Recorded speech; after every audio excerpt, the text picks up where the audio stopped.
want another one inside you, let me know. You see, romance is so alive and well. Why is there so much Riz on this subreddit? It's low-key rizzing me up, man.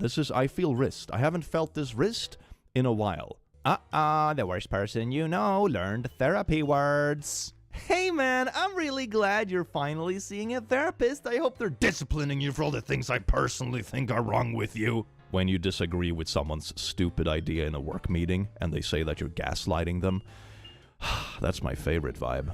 Researchers believe autism is caused by trains being so gosh darn cool. This is the true cause of it. You know, those anti-vax conspiracy theories ain't got nothing on trains. Maybe that's what it is. If you put like vaccines under a microscope, they're like little tiny like micro trains in there.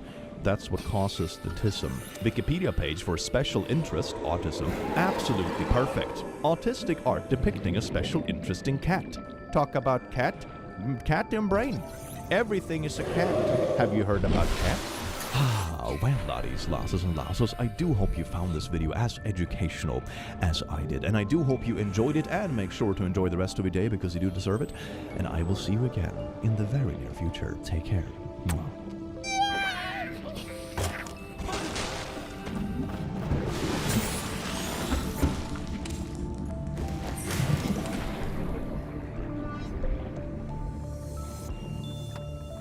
Der Totalschaden beim Autoriesen VW. Oh, eine Autodoku von Spiegel. Ich sag ganz ehrlich, VW ist eine Bonuszahlung von der Insolvenz entfernt. Und wir schauen mal, wie es dem Laden so geht. Wie geht's VW eigentlich? Ich muss ganz ehrlich sagen, das sieht aber auch gut, das hier sieht aber auch aus wie eine gute Platzierung für ein BYD-Logo. Ne? Oder ein Rheinmetall-Logo würde da wahrscheinlich auch hinpassen. Der Wachstumsmotor der Republik. Ich habe gestern ein Video gesehen, das zeigt, dass ein Passat mittlerweile mehr kostet als eine E-Klasse. Volkswagen, my ass, Alter. Der Konzern brachte Wohlstand und machte das gute Siegel Made in Germany weltbekannt. Jetzt hat die Marke starke Kratzer bekommen. Gewohnte Sicherheiten fallen weg. Ja. Unser Geschäftsmodell vergangener Jahrzehnte funktioniert in dieser Form nicht mehr. Das Unternehmen schlittert von einer Krise in die nächste. Die Gewinne sind dramatisch zurückgegangen. Unser operatives Ergebnis ist um 50% eingebrochen. Und deshalb müssen wir in diesem anspruchsvollen Umfeld weiter konsequent die Kosten senken. Mitarbeiter abbauen. Kosten senken heißt immer Mitarbeiter abbauen. Einmal VW, immer VW. Ja. Diese Gewissheit galt lange für die knapp 700.000 Beschäftigten weltweit. Auch das vorbei. Wir haben über Volkswagen, Audi, Porsche und CARIAD vor, rund 50.000 Stellen bis 2030 entfallen zu lassen. Holy shit! Was war das? Wir haben über Volkswagen, Audi, Porsche und CARIAD vor, rund 50.000 Stellen bis 2030 entfallen zu lassen. 50.000 Stellen? Ich dachte, Alter, die letzte Zahl, die ich gehört habe, waren 8.000. 50.000 ist crazy. Also das ist crazy. Und jetzt, das ist nur bei den Unternehmen selber. Jetzt musst du noch mal 2 nehmen, damit du die ganzen Zulieferer hast. Mach mal 2 und die ganzen mach noch mal 50.000 für die ganzen Zulieferer. Einfach noch mal verdoppeln. Ja. Die Untermenge davon sind die auch bekannten 35.000 bei Volkswagen. Der gut geölte VW-Motor ist mit den Jahren ins Stottern geraten. Schön. Das VW-Werk in Osnabrück. Einer der traditionsreichsten Autostandorte des Landes. Doch in 1,5 Jahren wird hier der letzte Volkswagen vom Band laufen. Ich fand witzig, Volkswagen hat McKinsey, so eine McKinsey-Beratung angefragt und die haben gesagt, naja, McKinsey hat natürlich gesagt, was McKinsey so sagt. Wir haben eine Lösung für ihr Problem. Sie müssen alle Standorte in Deutschland schließen. Oder? Was? Eine Folge der Sparmaßnahmen. Wie fühlen Sie sich denn, wenn Sie auf die Arbeit gehen? Beschissen wie jeden Tag auch. Based. Letztendlich hat man natürlich irgendwo Zukunftsängste. Wir haben hier viele Familienväter. Und ich sag mal... Wer hätte nur ahnen können, dass der Verbrenner nicht die Technologie der Zukunft ist und dass das langfristig, wenn man keine wenn man bis 2024 kein Auto in der E-Mobilitätssparte unter 20.000 Euro anbietet, dass man dann vom Markt abgehängt wird. Wer hätte das nur ahnen können? Wenn es doch nur einen politischen Akteur gegeben hätte, der das Ganze vorausgesagt hat, 2019. Naja, oh Mann. Dass man da so ein bisschen in der Luft hängt, ich glaube, das ist nachvollziehbar. Ist jeden Tag so ungefähr das Gleiche. Abwarten, ne? Und hoffen. Aber ist die Stimmung schlechter geworden jetzt in dem Jahr? Nicht wirklich, also. Würde ich nicht sagen, ne? Aber die Hoffnung stirbt zuletzt. Klingt wie ein SPD-Spruch. Na dann, mal gucken, wie es läuft. Bis dann. Abfahrt mit dem E-Bike aus dem einstigen Verbrennerparadies. Direkt gegenüber arbeitet Jörg Dilge. Jahrzehnte hat er in der Osnabrücker Autofabrik malocht. Dann machte er sich selbstständig und repariert jetzt Cabrio-Verdecke. Okay. Wenn das gescheuert ist, liegt das daran, dass man entweder die Tür zu schnell aufmacht, die Kurzzugaufzeichnung hier gegenhaut. Das siehst du hier, da musst du aufpassen. Er hat noch viele alte Bekannte auf der anderen Straßenseite. Wenn man mit den Kollegen spricht, dann heißt es immer nur, oh Gott, ja, die wollen uns den Arbeitsplatz rauben, die stehen auf der Straße, wie geht's? Die Frage ist, wo haben da die Grünen, wo haben die Grünen das zu verantworten? Das ist die Frage. Sind weiter, ich kann doch nur VW, dann weiß man auch, es ist bitter, es ist sehr, sehr bitter. Aber es ist nicht nur Osnabrück, es ist ja überall in Deutschland das Gleiche. Nur ein paar Kilometer weiter ist es schon vorbei.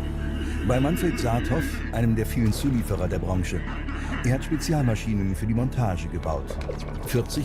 Weiß jemand, wie die Quote ist? Das interessiert mich gerade. Ich denke die ganze Zeit drüber nach, weil ich gerade gesagt habe, die doppelte Anzahl wird bestimmt an Arbeitsplätzen ausfallen. Wie hoch ist die Quote von Zuliefererarbeitsplätzen im Vergleich zu einem VW festangestellten Arbeitsplatz? Also wie ist so, also wenn wie viel externe Arbeitsplätze kommen auf einen VW-Arbeitsplatz? 5 Zulieferer kommen auf einen VW-Arbeiter. Oder das bedeutet, oh mein Gott, das heißt im Worst-Case-Szenario sind 2030 50.000 Stellen weniger und dann mal 5. Wir verlieren also 200.000 Stellen, 250.000 Stellen in all? Also nur, wenn wir vom Worst Case ausgehen, also also 300.000 wäre das absolute Worst Case. Gehen wir mal davon aus, dass es nicht das absolute Worst Case ist. Das wäre ganz schön verrückt. Jahrelang. Vor 12 Monaten meldete er Insolvenz an. Das Ende seines Lebenswerkes. Hier in dem Bereich stand eine große 5-Achs-Fräsmaschine zum Herstellen halt unserer Teile, die wir brauchten, für die Maschinen, die wir gebaut haben. Ich arbeite in der Produktion eines deutschen Automobilherstellers. Fast alle meine Kollegen sagen, wir hätten nie mit dem E-Autos anfangen sollen und wir sollten lieber Verbrenner bauen. Das sagen sie übrigens, während wir Verbrenner zusammenbauen.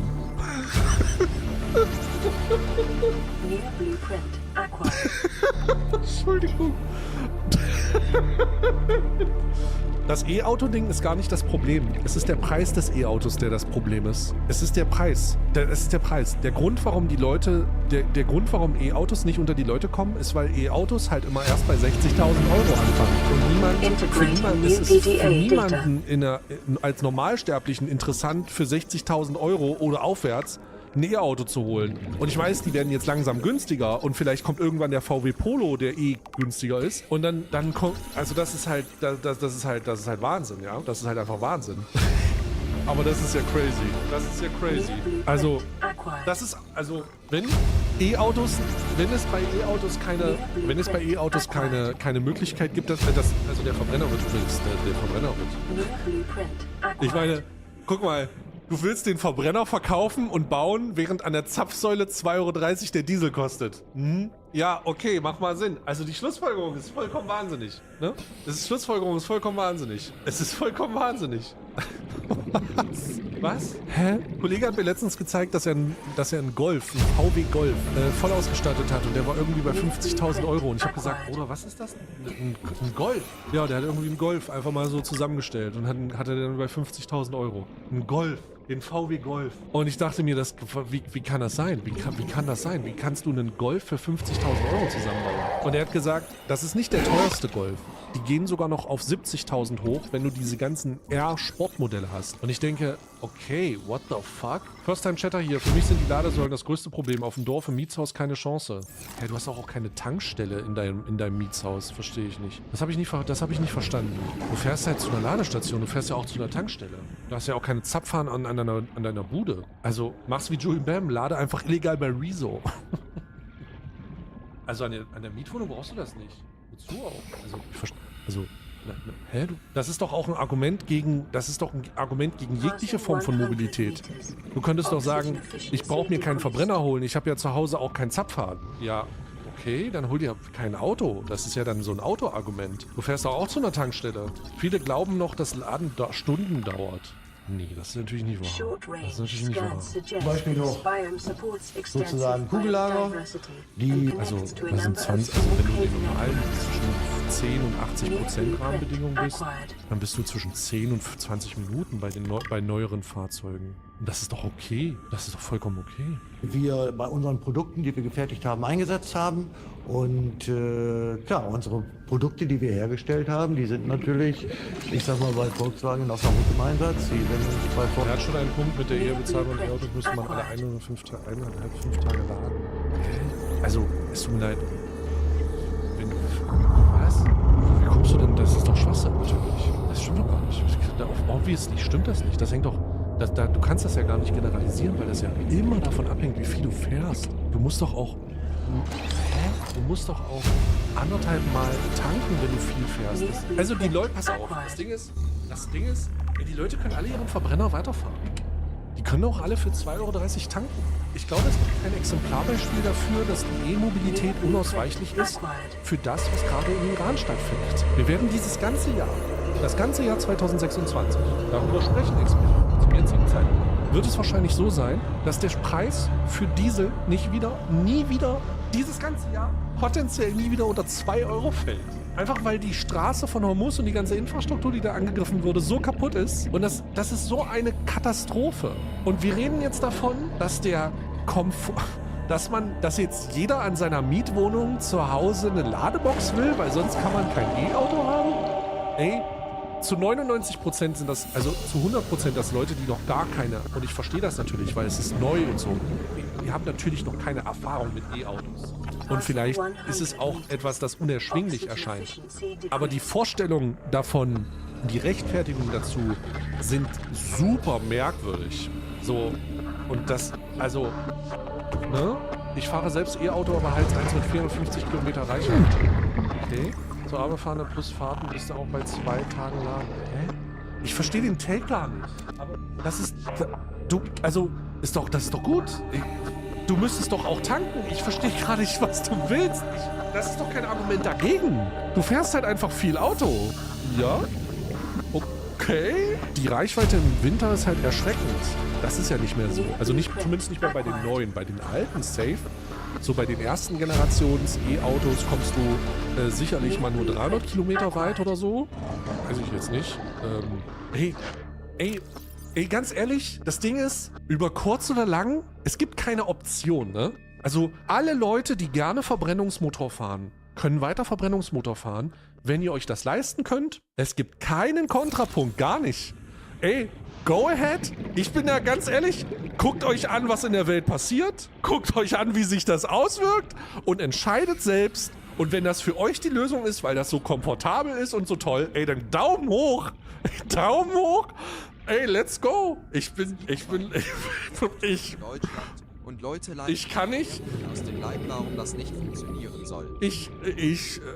Ganz am Ende ist es halt leider eine Preisfrage für diese ganzen deutschen privilegierten E-Mobilien. Das kann man auch nicht. Das ist alles viel zu teuer. Aber spätestens, wenn die ganzen BYD-Modelle den europäischen Markt überfluten, weil man sich diesbezüglich geeinigt hat und die teilweise zwischen 15.000 und 20.000 Euro Neuwagenpreis sind, dann Ja. Was kann ich denn meiner Freundin sagen, die immer sagt, E-Autos sind gefährlich, weil die viel schneller brennen und nicht löschbar sind? Ja, das ist falsch. Aber das kannst du halt nur machen, wenn die Personen für Fakten empfänglich sind. Das ist natürlich Unfug.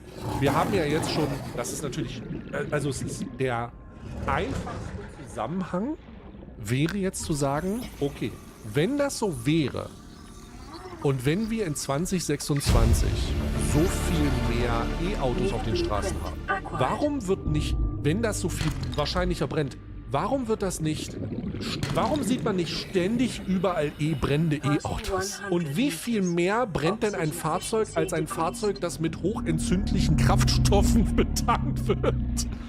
Und wenn wir von Batterietechnik und Feuer reden, wie oft brennt denn euer Handy? Das ist ja alles einfach nur populistischer Blödsinn, ne? Also das ist ja alles Blödsinn. Das ist, also ich glaube nicht, dass man diese Leute erreichen kann. Vielleicht, das ist halt Bildschlagzeilen-Scheiß. Hm? Aber Bildschlagzeilen-Scheiß von vor 4 Jahren. Volkswagen in Hannover im Einsatz, in Wolfsburg. Wir haben sogar in China Anlagen geliefert. Also wir waren eigentlich weltweit tätig. Aber Anfang des vergangenen Jahres brechen die Geschäfte ein. Die deutschen Autobauer sparen. Aufträge gehen ins Ausland. Dazu kommen hohe Energiekosten und Bürokratie. Es wurde halt immer weniger Anfragen und ich sag mal, man hat... Ich war letztes Jahr auf einer Feuerwehrseminar für E-Auto-Einsätze. Der Ausbilder sagte, es gibt bis dato in Deutschland keinen einzigen bestätigten Fall von einem Feuer in einem E-Auto, das vom Akku ausging. Ja, es haben Akkus gebrannt, aber der Einfluss kam immer extern, nicht vom Akku selbst. Natürlich auch die ganzen Verpflichtungen, die man erfüllen muss, an Löhnen, Krediten und so weiter und so fort. Und dann muss man natürlich irgendwann sagen, ich muss jetzt eine Insolvenz anmelden, weil das sonst nicht mehr geht. Ein Investor zur Rettung der Firma findet sich nicht. Die Folge? 24 Mitarbeiter müssen gehen. Jetzt werden die restlichen Maschinen versteigert. Fehleranalyse mit dem zuständigen Insolvenzverwalter. Aus unserer Sicht ist natürlich eigentlich einer der Hauptfehler gewesen, dass man sich sehr einseitig auf die Automobilindustrie noch reingelassen hat oder sich auf die Automobilindustrie verlassen. Der Vergleich mit dem Handy hinkt, weil es nie ein Handy gab, das mit Benzin lief. Oh mein Gott, bring die Leute nicht auf Ideen, Bruder. Bring die Leute doch nicht auf Ideen.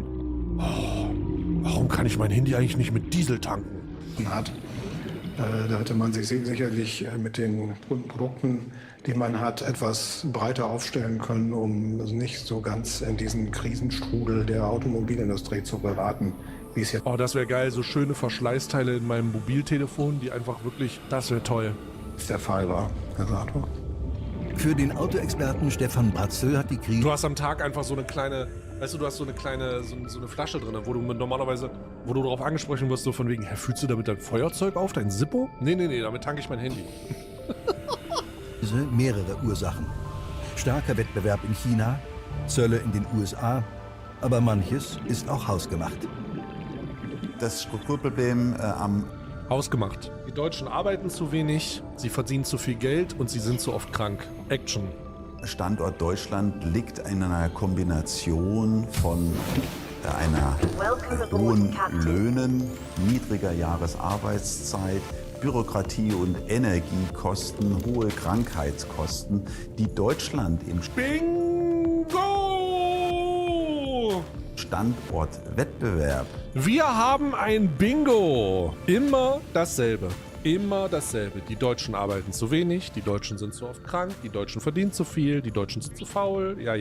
Etwa zu Osteuropa. Es könnte ja nicht an der organisatorischen Planung und Ausrichtung der Unternehmen liegen. Es sind halt die Arbeitnehmer. Ja, safe. Oder eben auch Portugal und Spanien in den letzten 5-6 Jahren deutlich zurückgeworfen hat.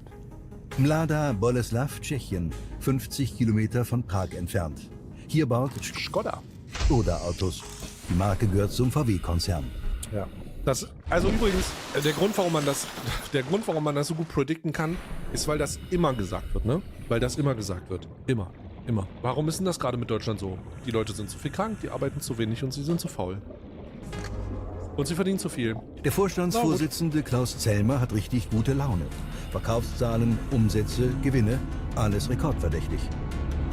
In keinem anderen Werk des VW-Konzerns liefen im letzten Jahr mehr Fahrzeuge vom Band.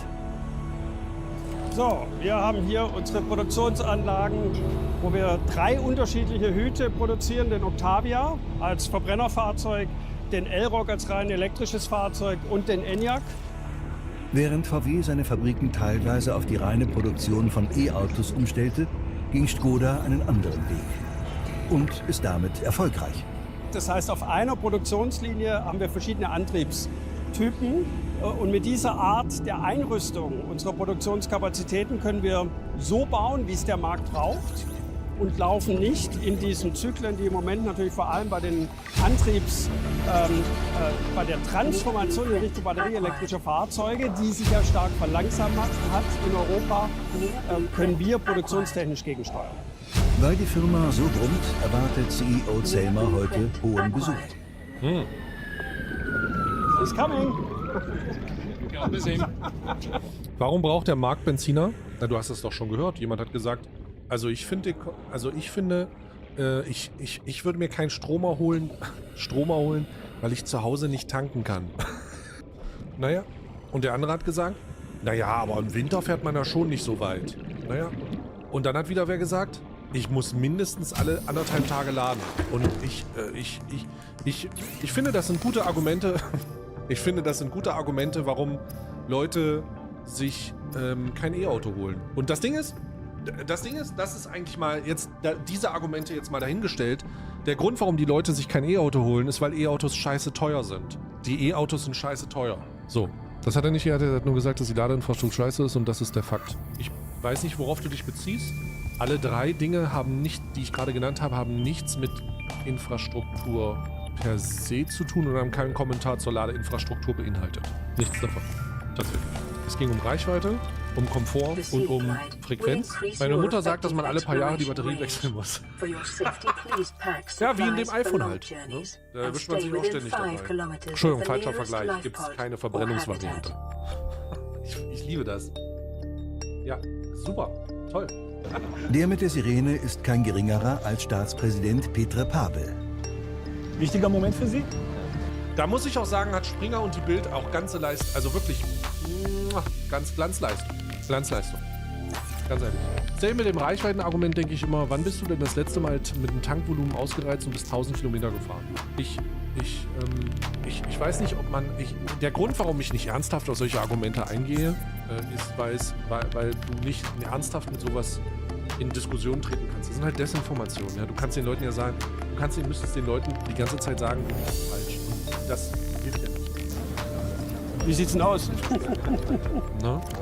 Das vergangene Jahr war das erfolgreichste in der 130-jährigen Firma. Also mein Clio von 2001 kommt ca. 700 Kilometer mit einer Tankfüllung, klar? Und das ist auch wichtig, dass du die hast.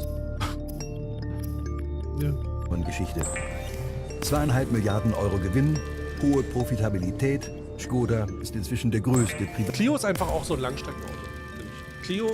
Renault Clio einfach, das ist, also ich finde, wenn es ein Langstreckenauto gibt und man immer wieder sagt, ja die E-Klasse, so Passat und so, S-Klasse, Digga, die sollen alle die Fresse halten. Renault Clio. Private Arbeitgeber in Tschechien. Herr Präsident, eine Frage. Spiegel TV aus Deutschland. Was würden Sie sagen, macht den Erfolg von Škoda aus? Von Škoda. Mehr als 1 Million verkaufte Autos. Und sie haben Spitzentechnologie, auch bei elektrischen Autos. Ich habe mir letztens einen neuen Verbrenner geholt. Nagelneu. Nokia 30.6. Und Sie dazu? Ich habe nicht vorher mit ihm darüber gesprochen, aber er hat absolut recht. Die Tschechen haben gut lachen. Die Fertigungskosten für einen Škoda liegen bei 2.000 €. In Bonn. Was? Die Fertigungskosten von einem Škoda liegen bei 2.000 €? Habe ich mich gerade... Warum verkaufen die den dann nicht für 6.000 €? Warum verkaufen die nicht... Wie bitte? Kosten für ein... Die Tschechen haben gut lachen. Die Fertigungskosten für einen Škoda liegen bei 2.000 €. Warte mal. Verstehe ich Fertigungskosten nicht? Fertigungskosten umfassen alle direkten und indirekten Ausgaben bei der Herstellung von Produkten, einschließlich Materialkosten, Arbeitskosten und Gemeinkosten der Fertigung. Was, Bro? Nee. Fertigungskosten sind neben Materialkosten ein wichtiger... Warte mal, das stimmt doch nicht. Hier stimmt doch was nicht. Nee, das kann nicht sein. Das glaube ich nicht. Nee, das muss falsch sein. Das muss falsch sein. Das kann nicht sein. Nee, das sind sie nicht. Mit Materialkosten sind von Fertigungskosten ausgenommen. Uff. Okay. Gut. Alter Schwede. Fertigungskosten beinhaltet die Fertigungsgemeinkosten und die Fertigungskosten, also die Mitarbeiterkosten, alles was zusammen... Ich dachte, ich falle gerade auch vom Stuhl, Alter. Das ist nur der Zusammenbau. Die Materialkosten und die Fertigungskosten sind die Herstellungskosten. So. Die Fertigungskosten sind 2.000 €, um einen Skoda zusammenzubauen. Wir gehen also mal davon aus, dass die Materialkosten potenziell nochmal 5.000 sind oder so. Weiß ich nicht. Mehr. I don't know. Also die reinen Materialkosten, vielleicht nochmal 7, ich weiß es nicht. Sowas in die Richtung stelle ich mir vor, so dass wir ganz am Anfang bei 10.000 € rauskommen, Herstellungskosten. Wow, das wäre aber ganz schön crazy. In Wolfsburg sind sie etwa 3-mal so hoch. Ja. Aber Die Kosten alleine sind es nicht. Wir haben weniger Bürokratie. Wir haben hier natürlich auch gesellschaftlich noch viel höher bei den Leuten, die extra Meile zu gehen. Ausbeutungspotenzial ist hoch. Nett ausgedrückt. Wir haben... Das ist nett ausgedrückt, Alter. Der Zellmer sagt das ja richtig nett. Wir haben weniger Bürokratie. Der Zellmer, hört euch das mal an. Wir haben hier natürlich auch gesellschaftlich noch viel Hunger bei den Leuten, die extra Meile zu gehen. Die extra Meile. Ausbeutung. Arbeitnehmerausbeutung. Die extra Meile, die man gehen kann. Die Standortkrise zeigt sich besonders deutlich in Sachsen. Im Zwickauer Werk soll von einstmals 6 Modellen nur noch 1 gebaut werden. Die verfickte Extrameile. Man muss ja auch mal gehen. Man muss die gehen. In der gläsernen Manufaktur Dresden steht die Produktion seit Ende letzten Jahres still. Und auch wenn im Motorenwerk in Chemnitz momentan die Auslastung noch hoch ist, sorgt man sich um die Zukunft. Für Carsten Wernicke war Volkswagen auch immer ein Versprechen auf eine lebenslange Jobgarantie. Ja. Ich habe 2021 bei Volkswagen angefangen und wurde mit den Worten "Willkommen an Bord, willkommen in der Volkswagen-Familie" herzlichst empfangen. Also, ich muss ganz ehrlich sagen, 2021 hätte man das bei dem Profil von Volkswagen aber auch nicht mehr denken können. Da sahen die ja schon auch, war ja schon klar. Naja, nicht komplett, aber naja. Ich finde gut, dass er nicht angeschnallt ist. Und da sage ich mir halt... Das kann man bei Volkswagen, kann man das. Da kann man das ausstellen, dass das sich meldet, das Ding. Weißt du? Digga. Einfach so. Weißt du, da gibt so Leute, die stecken da so ein Ding rein einfach. Scheiße, Gurtmelder. Fick dich. Irgendwo ein Stück weit. Das ist Werksgelände. Ja, sieht man. Dahinter ist so ein riesiges chinesisches Restaurant und da ist so ein Bitburger. Das ist sicherlich Werksgelände, klar. Stimmt. Kann sein. Ja. Das stimmt. Nee, das ist richtig. Nee, ja. Naja, klar. Nee, das ist vielleicht die Kantine oder so. Das stimmt, kann schon sein auf Werksgelände. Das kann schon sein. Der ist angeschnallt. Ach, guck mal! Hier! Der ist nur... Wer schnallt sich so an? Ist das so ein... Der ist hier rum angeschnallt. Der hat die Gurte hier durch. Hä? Ich meine, vielleicht... Weiß ich nicht warum, aber ist das okay? Gilt das als angeschnallt? Ich meine, weiß ich jetzt nicht. Kann sein. Vielleicht wegen dem Style. Wenn man dann halt die Schlagzeilen liest, frage ich mich halt, ob man mit so einem Familienmitglied, sage ich mal, dementsprechend umgeht. Ich finde es total toll, dass Arbeitnehmer noch naiv genug sind zu glauben, dass die Unternehmen sich irgendwie um den Fick kümmern. Also ich finde das total toll, das zu sehen. Aber dass so Großkonzerne, die irgendwie Familienmitglied reden, das Familienmitglied ist halt einfach so ein, das ist immer ein Hebel gewesen, um die Extrameile aus dir rauszudrücken. Also, du bist ein Familienmitglied, du kriegst auch mal einen Obstkorb, tu doch mal was für die Familie, setz dich mal für die Familie ein, das ist doch, I don't know, also, I don't know, was das ist. Die deutschen VW-Werke gehören zu den teuersten weltweit. Die Zeit üppiger Tarifverträge dürfte nun der Vergangenheit angehören. Ja, ich gehe davon aus, die machen zu einfach. Also langfristig machen die einfach zu. Macht auch keinen Sinn. Dass wir über Standortschließungen sprechen, das war vorher nie Thema bei Volkswagen. Mittlerweile müssen wir darüber sprechen. Was ich sehr schade finde, weil man einfach die Perspektive und die Planungssicherheit, die bei Volkswagen... IG Metall sagt dazu nein. Ja, IG Metall kann ja sehr viel sagen, das ist ja auch okay. Spielt nur keine Rolle. IG Metall hat ja keine Kontrolle darüber, wenn das Unternehmen sich komplett selbst zerstört und sie sich weiter Bonuszahlungen auszahlen, aber den Arbeitnehmern den Mittelfinger zeigen. Am Ende des Tages ist es so, die einzige Frage, die sich bei Volkswagen stellt, ist, ob es systemrelevant genug ist, dass die Bundesregierung das Unternehmen retten wird. Das ist die Frage, die ich stelle. Das hat weniger mit IG Metall zu tun, das hat eher was mit der Größe und Dimension dieser Traditionswerke zu tun. Ne? Also das ist eher das Ding. Volkswagen hat sich halt komplett verkalkuliert. Jeder deutsche Autobauer hat sich halt auf den Nacken seiner Reputation hat einen Fick gegeben. Hat die Entwicklung der Weltwirtschaft und die Entwicklung besonders der Konkurrenz aus dem chinesischen Markt halt überhaupt nicht mehr wahrgenommen, wurde dann als Exportweltmeister aus dem chinesischen Markt rausgedrückt und jetzt ist Volkswagen zum Teil auch im Gespräch bei Rüstungsdeals. Ne, also das ist ja auch ein Ding, ne? Das ist das zweite Steckenpferd. Vielleicht werden diese ganzen Leute einfach nur mit einem anderen Logo und dann ist das Rheinmetall-Logo und dann werden da halt keine Stahlsachen oder Aluminiumsachen für Fahrzeuge gemacht, sondern eben für fucking Panzer oder so. Ne? Aus Volkswagen wird Volkspanzer. Volkswagen immer Bestand hatte, eben jetzt gerade nicht mehr hat. Das VW-Werk ist für Chemnitz von großer Bedeutung. Ja. Auch deshalb treffen sich heute die Gewerkschaft IG Metall und Arbeitgeber zu einem Spitzentreffen. Mit dabei IHK-Präsident Max Jankowski, der mit seiner Gießerei Die Industrie- und Handelskammer, lol.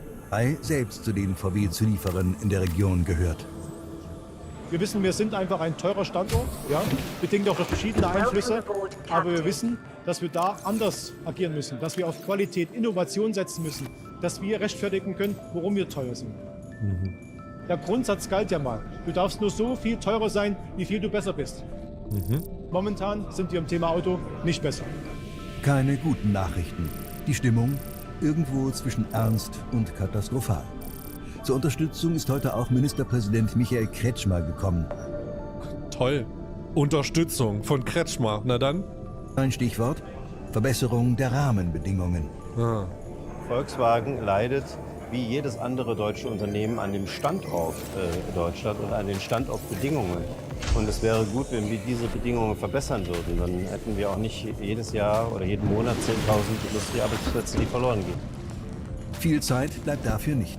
Sonst ist Deutschland bald keine Autonation mehr, sondern nur noch ein Industriemuseum. Ich weiß nicht, ob das...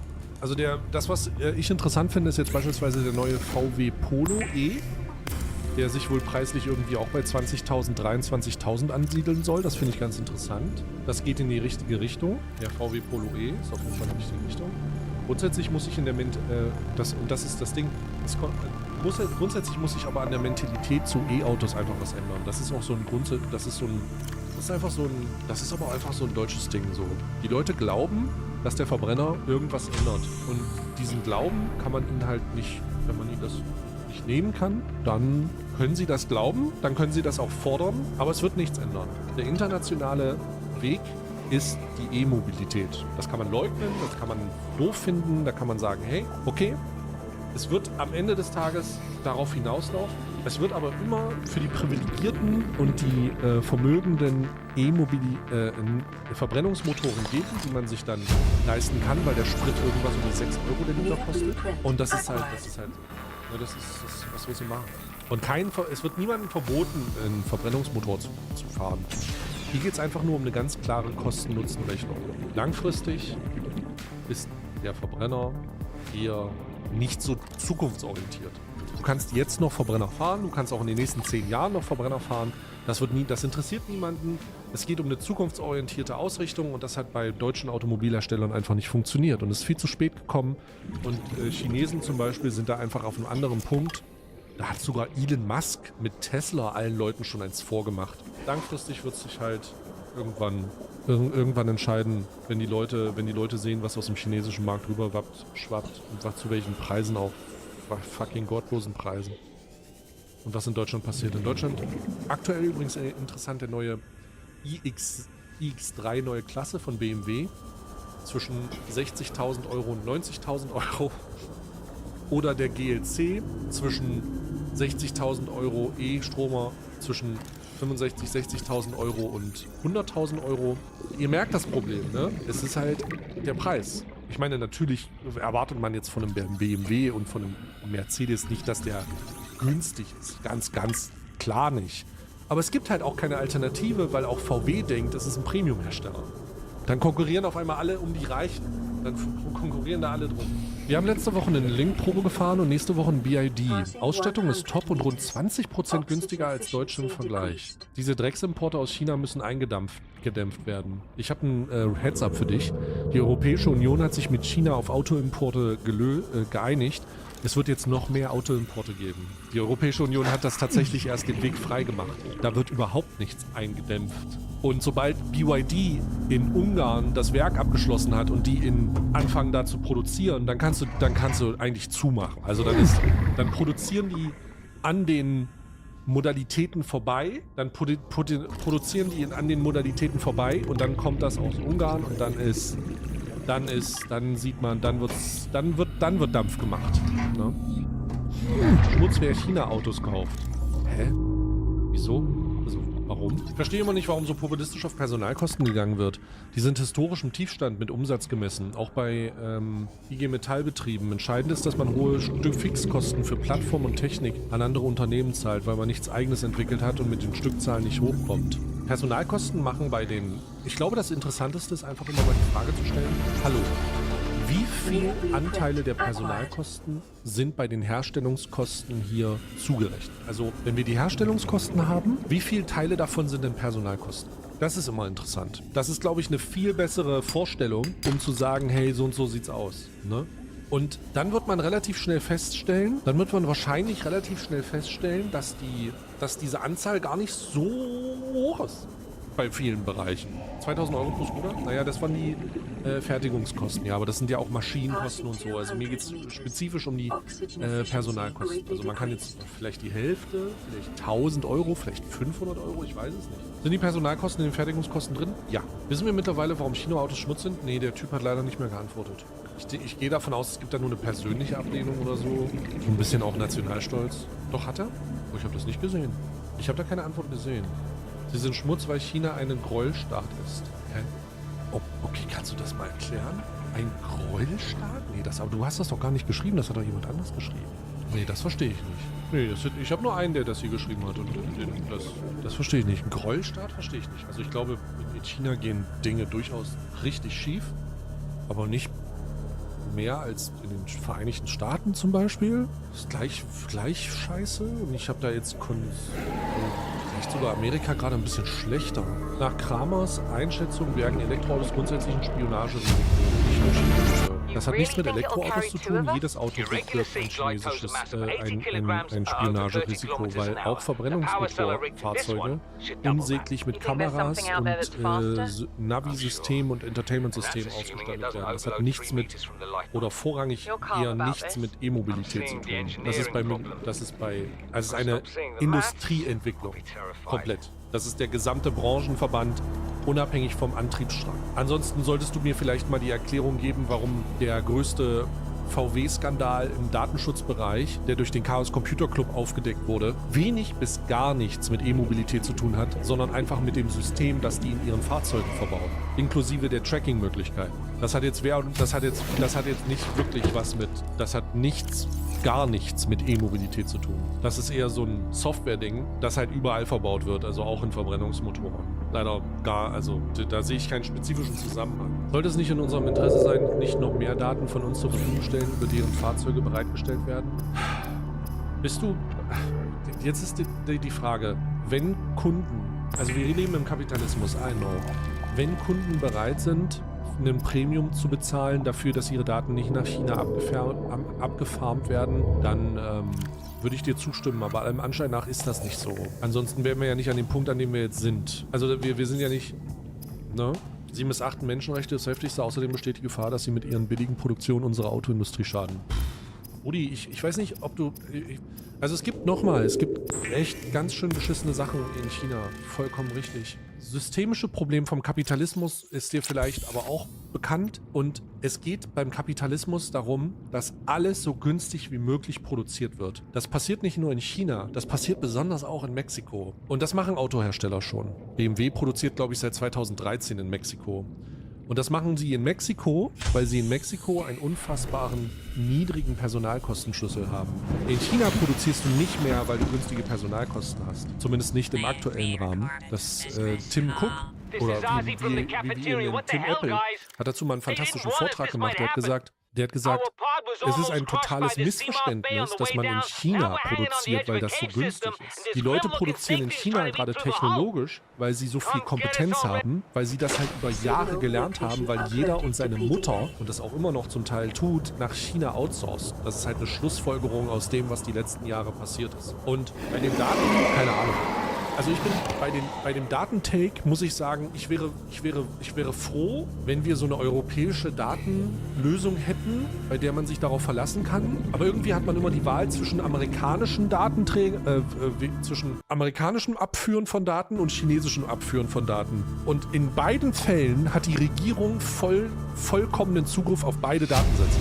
Also entweder oder. Also jetzt ist die Frage, die Amerikaner, die dich ausspionieren, die Amerikaner, die dich ausspionieren und die halt hundertprozentigen Zugang haben. Amerika hat das genauso.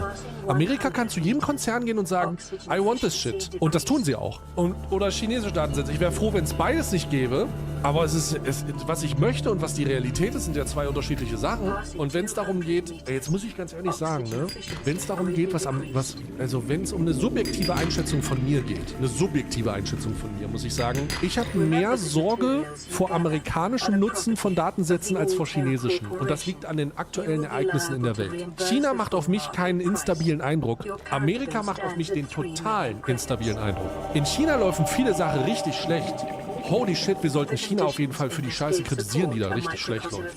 Gerade auch diese Umerziehungslager von den Uiguren, was man nie vergessen darf. Aktuelle Situation in der Welt ist aber nicht so scheiße, weil sie von den Chinesen richtig verkackt wird, sondern es ist so scheiße, weil Amerika und Israel Dinge machen. Ja. Wenn man den Weg eines eigenständig regulierten Kapitalismus gegangen hätte, dann hätten wir auch nachhaltiges Wachstum gehabt. Wir hätten unsere nationalen Branche besser schützen können. Es ist schön, dass du das einsiehst. Das schwingt nämlich in deinen Sätzen mit. Es ist over. Es ist over. Wir hätten das alles sicherlich haben können, aber das ist nicht passiert. Jetzt ist es halt so, wie es jetzt ist.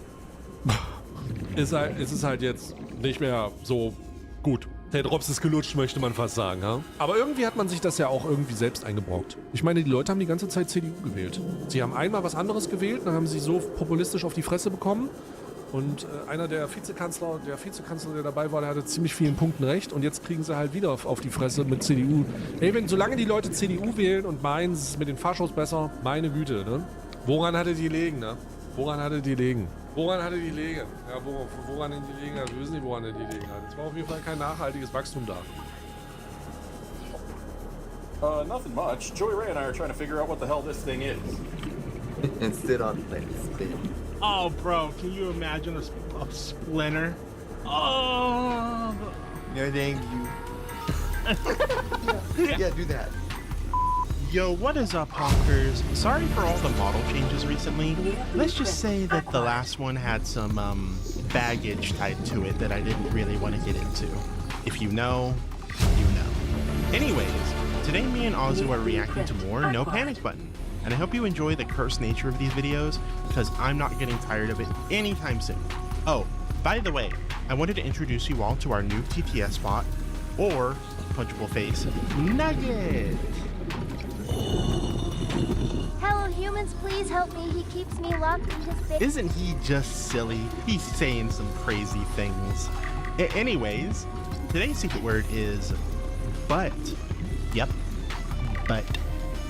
If you comment the secret word in the comments down below, I will give your comment a heart. Alright, let's get right into today's video.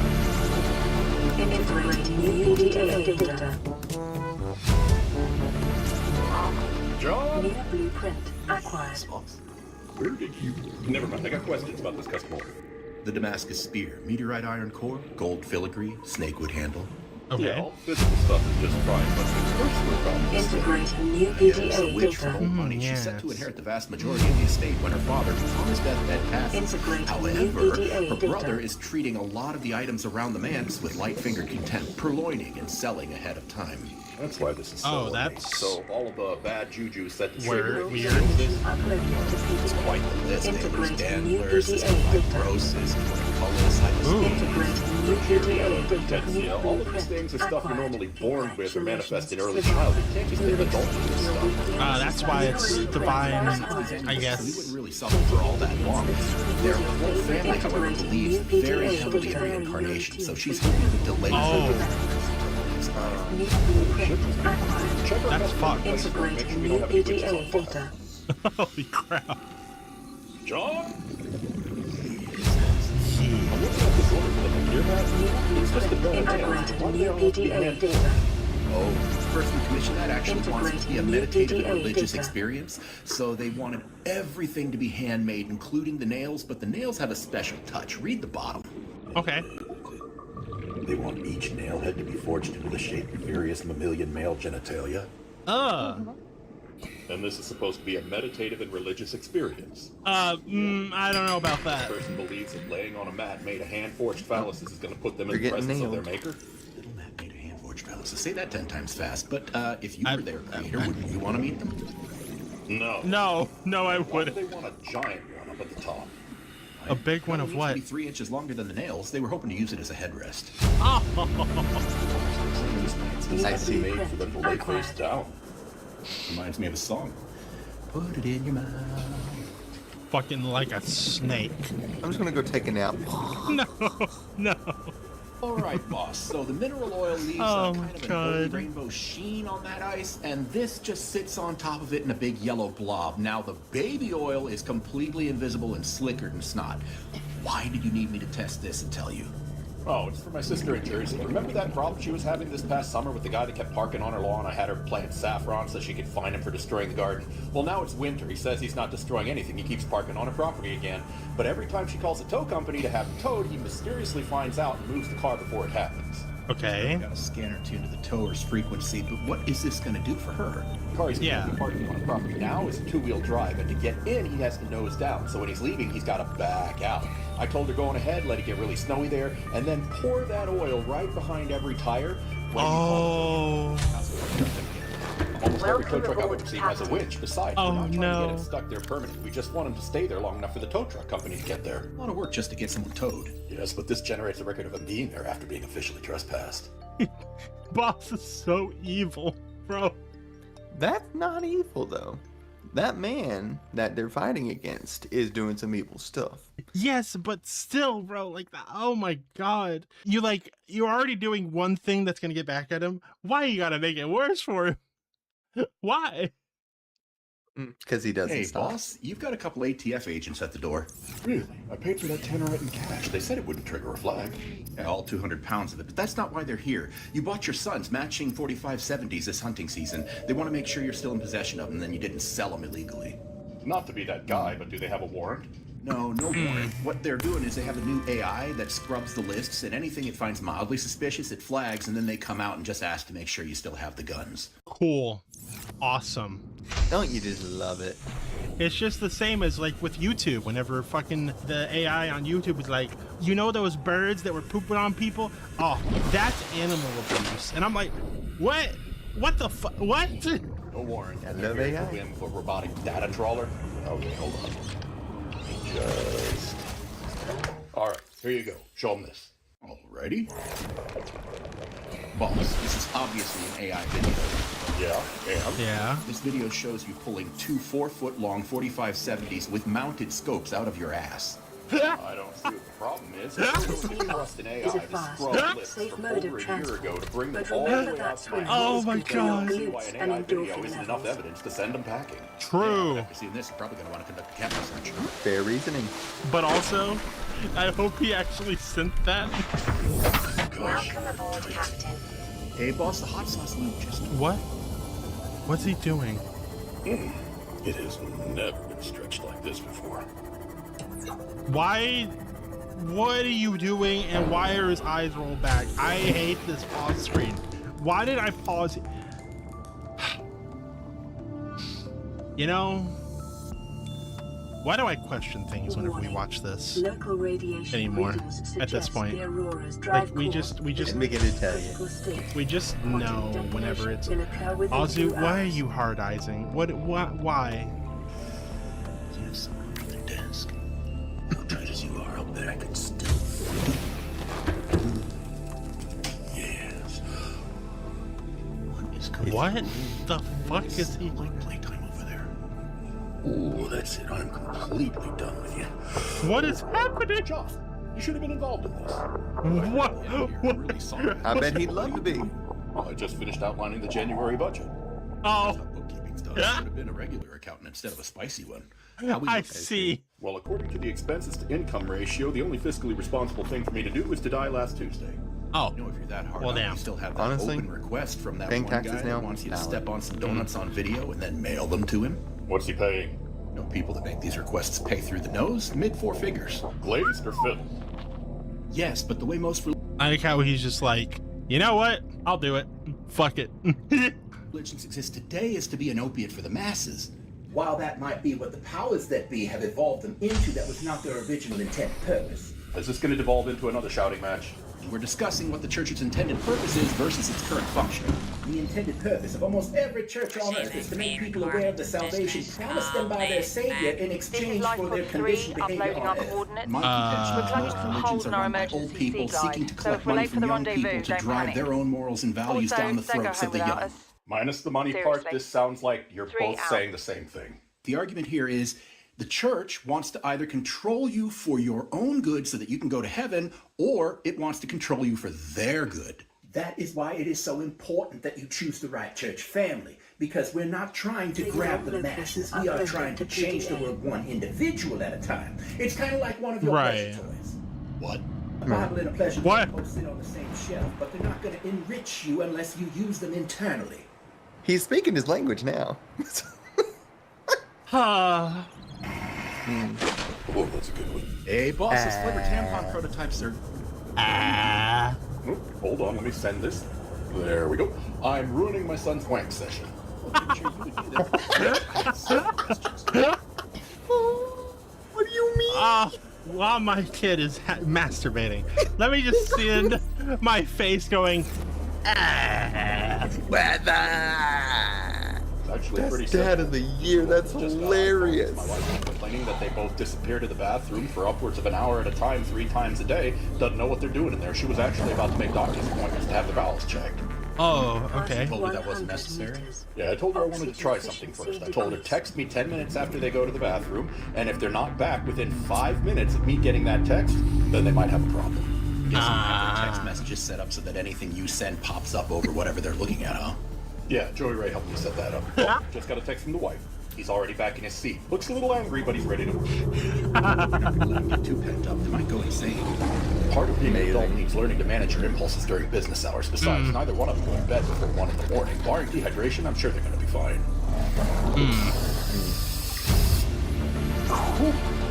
Always remember to drink water. Also, who the fuck is this for?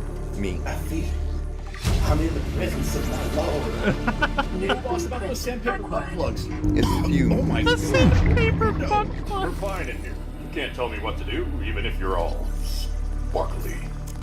I'm not telling you what to do. I just didn't Open a think you were window. leading a crusade against your remaining brain cells.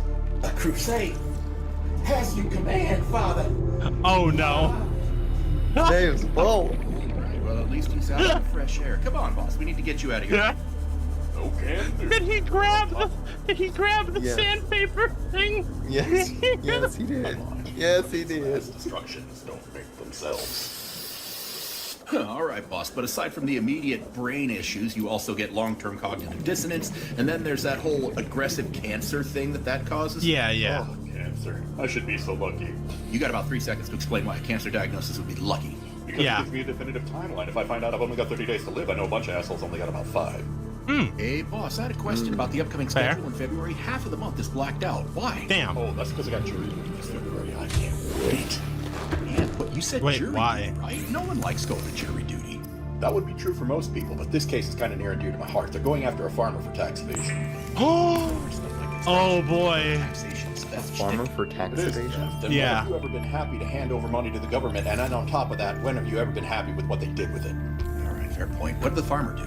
Long story short, he's a sweet corn farmer, gives summer jobs to kids, can't afford to pay them all that well, so what he does is he lets them take some of the produce, sell it at a produce stand up front, they keep all the profits. Sounds like a fair way to compensate kids who can't afford to pay above minimum wage. What's the problem? Well, the big problem is the government wants to call the produce profits wages. Does it matter? Bruh.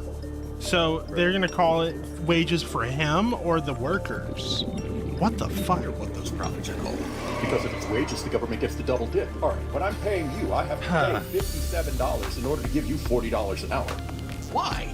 Because the government taxes me before I can even pay you the money that they then tax. Yeah. Or it does feel like theft. Yeah. Yeah. It is. Hey, It boss, is. I've been thinking about getting a gym membership. Your wife said I should talk to you. Really? Well, what brought this on? Man, he looks so much different without the beard.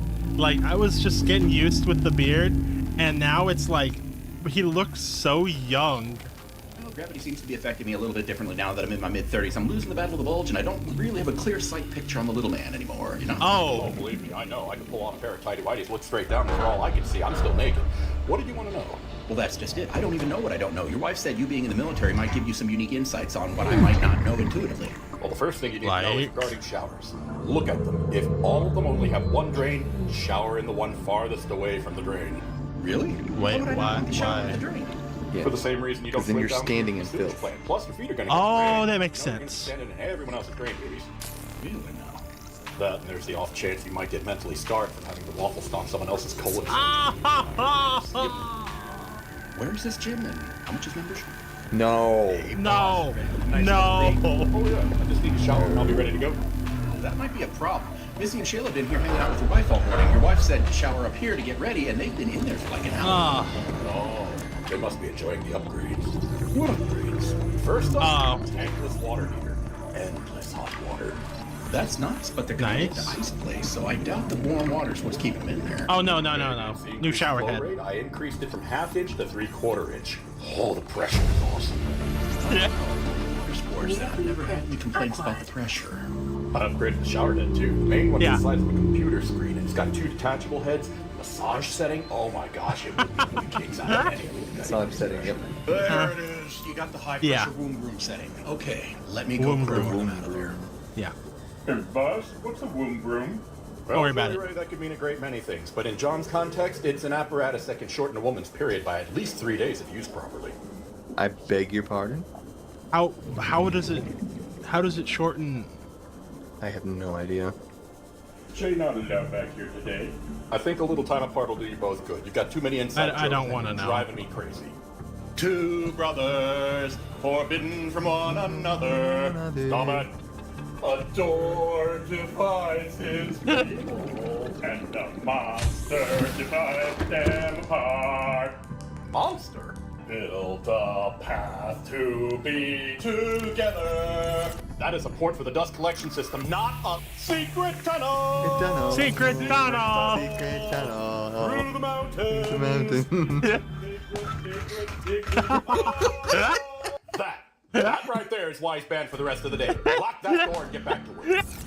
Hey, boss, do you know if we still have any of Skippy's expired EpiPens around? There's got to be at least 4 or 5 of them around here. You know, I'm still surprised he chose to work here, being deathly allergic to fur and feathers. What do you need it for? Why would you work on a farm if you're... Okay. Oh, we're having a get-together with a new girl that Shayla's bringing over, and... Right about my darling? Oh, shoot. Here, Joey Ray, put these on. Ooh. Wow, wow, wow, wow, wow. Anyway, this new girl, she says that if you use epinephrine right as you're about to achieve O-phase, it feels almost like you're engaged in strangulation, but without the risk. What? No, I promise you, there's still risk. Shayla and I love the Oh, crazy 100%. socks, grippy box. You'd be safer just doing strangulation. Daughter you're talking about there. Now leave. I think he's okay with it. He gets to babysit. You know, I'm really glad that method of conception has no bearing on a child's development, but I'm really worried that your children might have some hurdles to overcome with genetics. Well, we know the kinks are cheating, Yeah, a little but I bit. seriously doubt any child of mine's gonna suffer for it. I mean, pain can be delicious. Ah. Hey, boss, what is this? Hold on. Yes. Hold Hey, on. boss, what is this? It's Kiss. Yeah, I could tell, but like, what's it for? Oh, that's a present from the wife. You guys are into Kiss? This is a conversation I never thought I'd have to have with you. When a man and a woman feel very strongly for each other. No, Kiss, the rock band. They make music. This is Gene Simmons. That makes music. Okay. Yeah. She just got me that because she said it reminded her of me. And just what? Wait, reminds what? her of the legendary Gene Simmons. Oh. It's not Oh. Oh no. The tongue. Oh. Good, but tongues aren't praised on length alone. Oh yeah, right. That whole saying, the motion of the ocean. Yeah. Oh. I just gotta go to the bathroom. Break. I need a bathroom break. I think he's about to get a text from boss in like 15 minutes. Close. It's called gay panic. And just because I'm very monogamous and hetero doesn't mean I don't like watching. He knows. He's doing it intentionally. Oh my god. Why would he do that? Oh, he's evil. I love it. I've got nothing until April. Hey, boss. After these last 50 are done with their handles, we're set. She wanted me to tell you she signed you up for the charity for her wine and cheese group. To do what? She wants you to make a dozen mosaic Damascus 10-inch chef's knives with burl handles. It takes 3 days. What just the to make fuck? 6 days, but she said you only have 30. But she did say overtime is authorized. Great. Well, before you light the torch, she wanted Awesome. me to tell you she's on her way to a book club meeting and she needs you to watch the lambs because 2 more are about to freshen. How the fuck, Howard? Howard. Haven't chest pains again? I don't think so. I think I'll be fine after it now. Boss, the last time you said that, when I got you in the hospital, the doctor said you were only an hour away from irreparable damage. With all the stuff that you've got to do, are you willing to risk that on taking a nap? There's absolutely no way I would look to death as a reprieve Oh. from the burdens of Mom's going numb. You only have about an hour before the kids start getting here. She signed you up for babysitting duty for a book club meeting. Oh my fucking god. He needs to Go feed the babies. yeah, feed the baby. Feed the baby. Baby's looking mighty hungry right now. Baby hungry. Hey, boss, you Dude, that know woman. that lamb that was having trouble giving birth? Yeah, she passed. Damn, that's gonna cut into my mutton. All right, I'll get her out of the freshening pen. Hey, boss, your wife is grateful you got her out of the freshening pen, but what are you going to do with her now? She can't just sit in the wheelbarrow.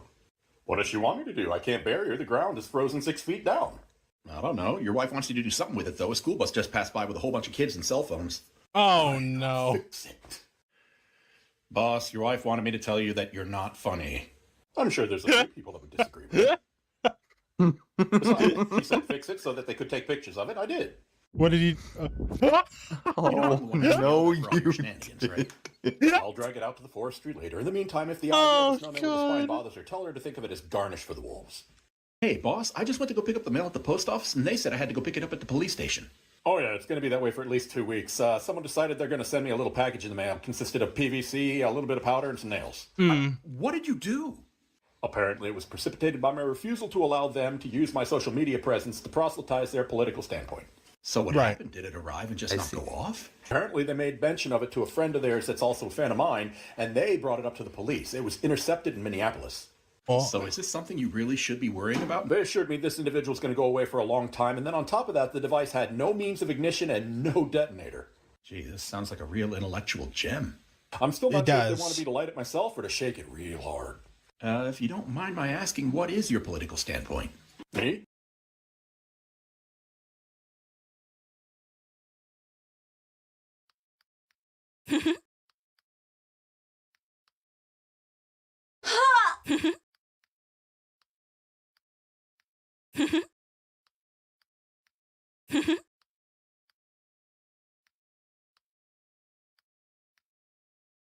Shaw!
emergency. A quantum detonation has occurred in the Aurora's drive core.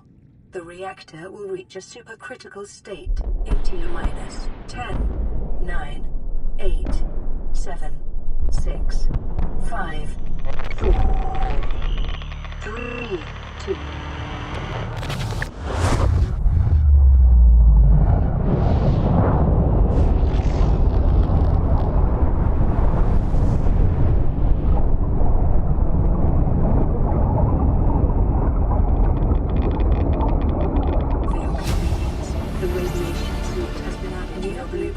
Acquired.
Süß.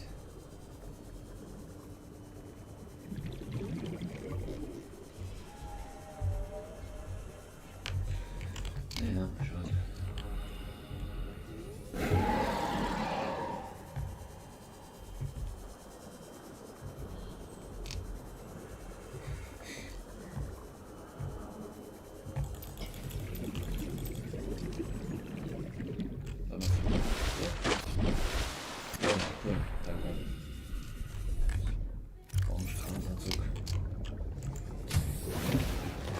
Welcome, Captain.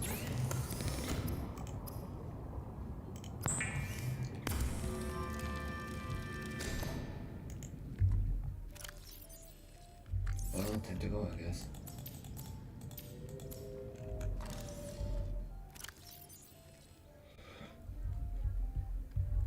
Ja, ich hab alles. Time to go.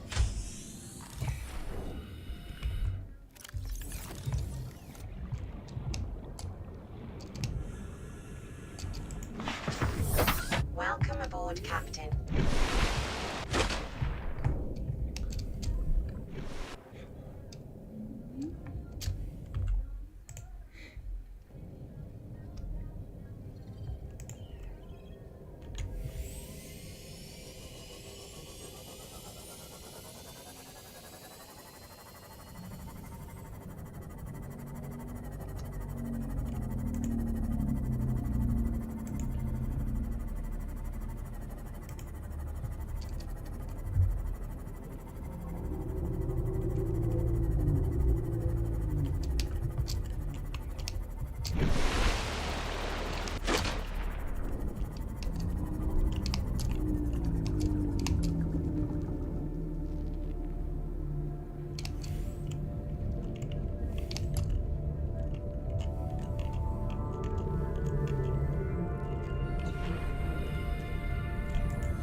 Integrating new people. To any Altera crew. Landed in area of significant alien activity. Encountered predators in the Leviathan class, highly aggressive. Spectroscope scanner assigned species designator Reaper. One specimen attempted to swallow the life pod, doing extensive damage in the process. Only viable option is to make for the safety of the Aurora crash site. I have retrieved a data box with the creature decoy and enough resources to fabricate a couple of them. The swim's longer than the decoy lifetime, but it should just be enough to keep them busy. If you don't find me on board the ship, presume I miscalculated.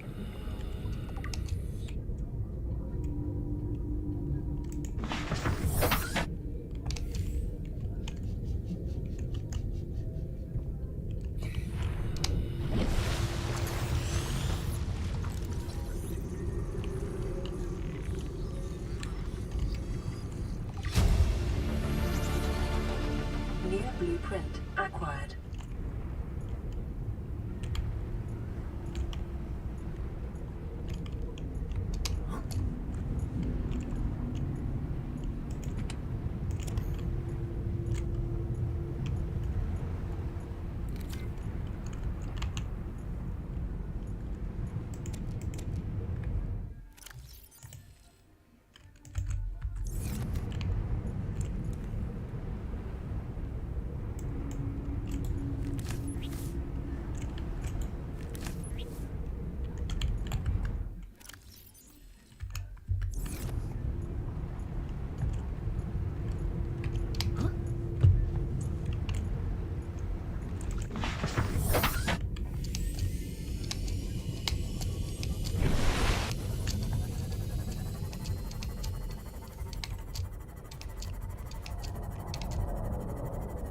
Life form readings in this region are sparse. The Aurora's radioactive fallout will have devastating effects on the alien ecosystem if not contained within the next 24 hours.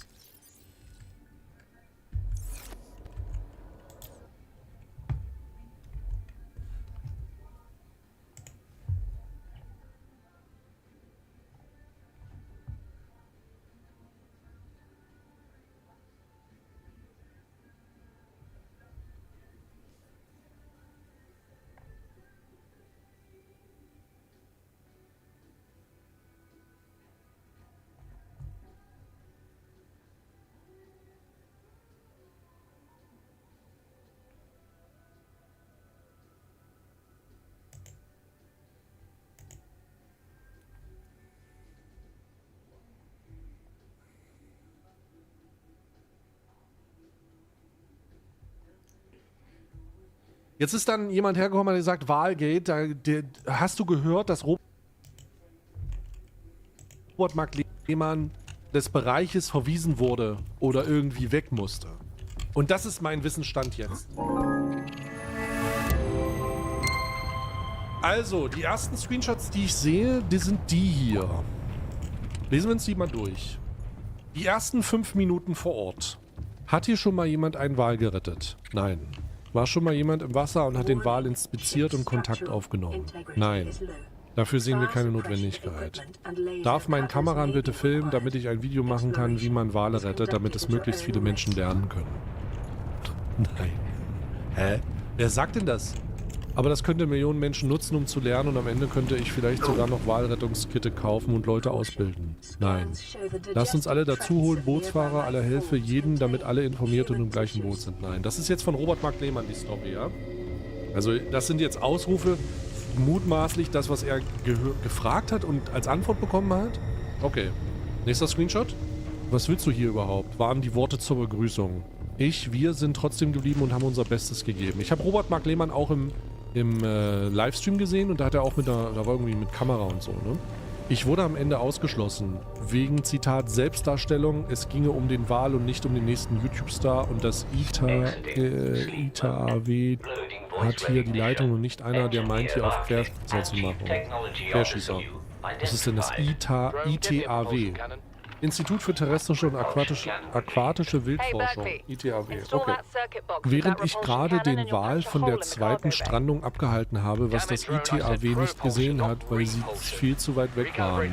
Für sie war ich nur ein klickgeiler Influencer. Mein Team und der mir geholfen hat, den Wal von der erneuten Strandung abzuhalten, wurden als Idioten verabschiedet. Das ist eine verrückte Behauptung, Alter. Das ist in Anführungsstriche geschrieben. Also, hier geht es um Zitat oder so, also dass ihm begegnet wurde. Nächste Story. Ich habe den ganzen Tag mein Leben riskiert, Menschen sterben bei solchen Aktionen oder werden schwer verletzt. Und was jetzt? Jetzt ist alles Scheiße, wie immer, wenn es um Egos statt Tiere geht. Nächste Story. Und nun, jetzt liegt er da draußen wieder allein, niemand ist bei ihm, und jetzt sind wieder die in Charge, die fast ausgewachsene Buckelwale als Jungtier und Finnwal bezeichnen.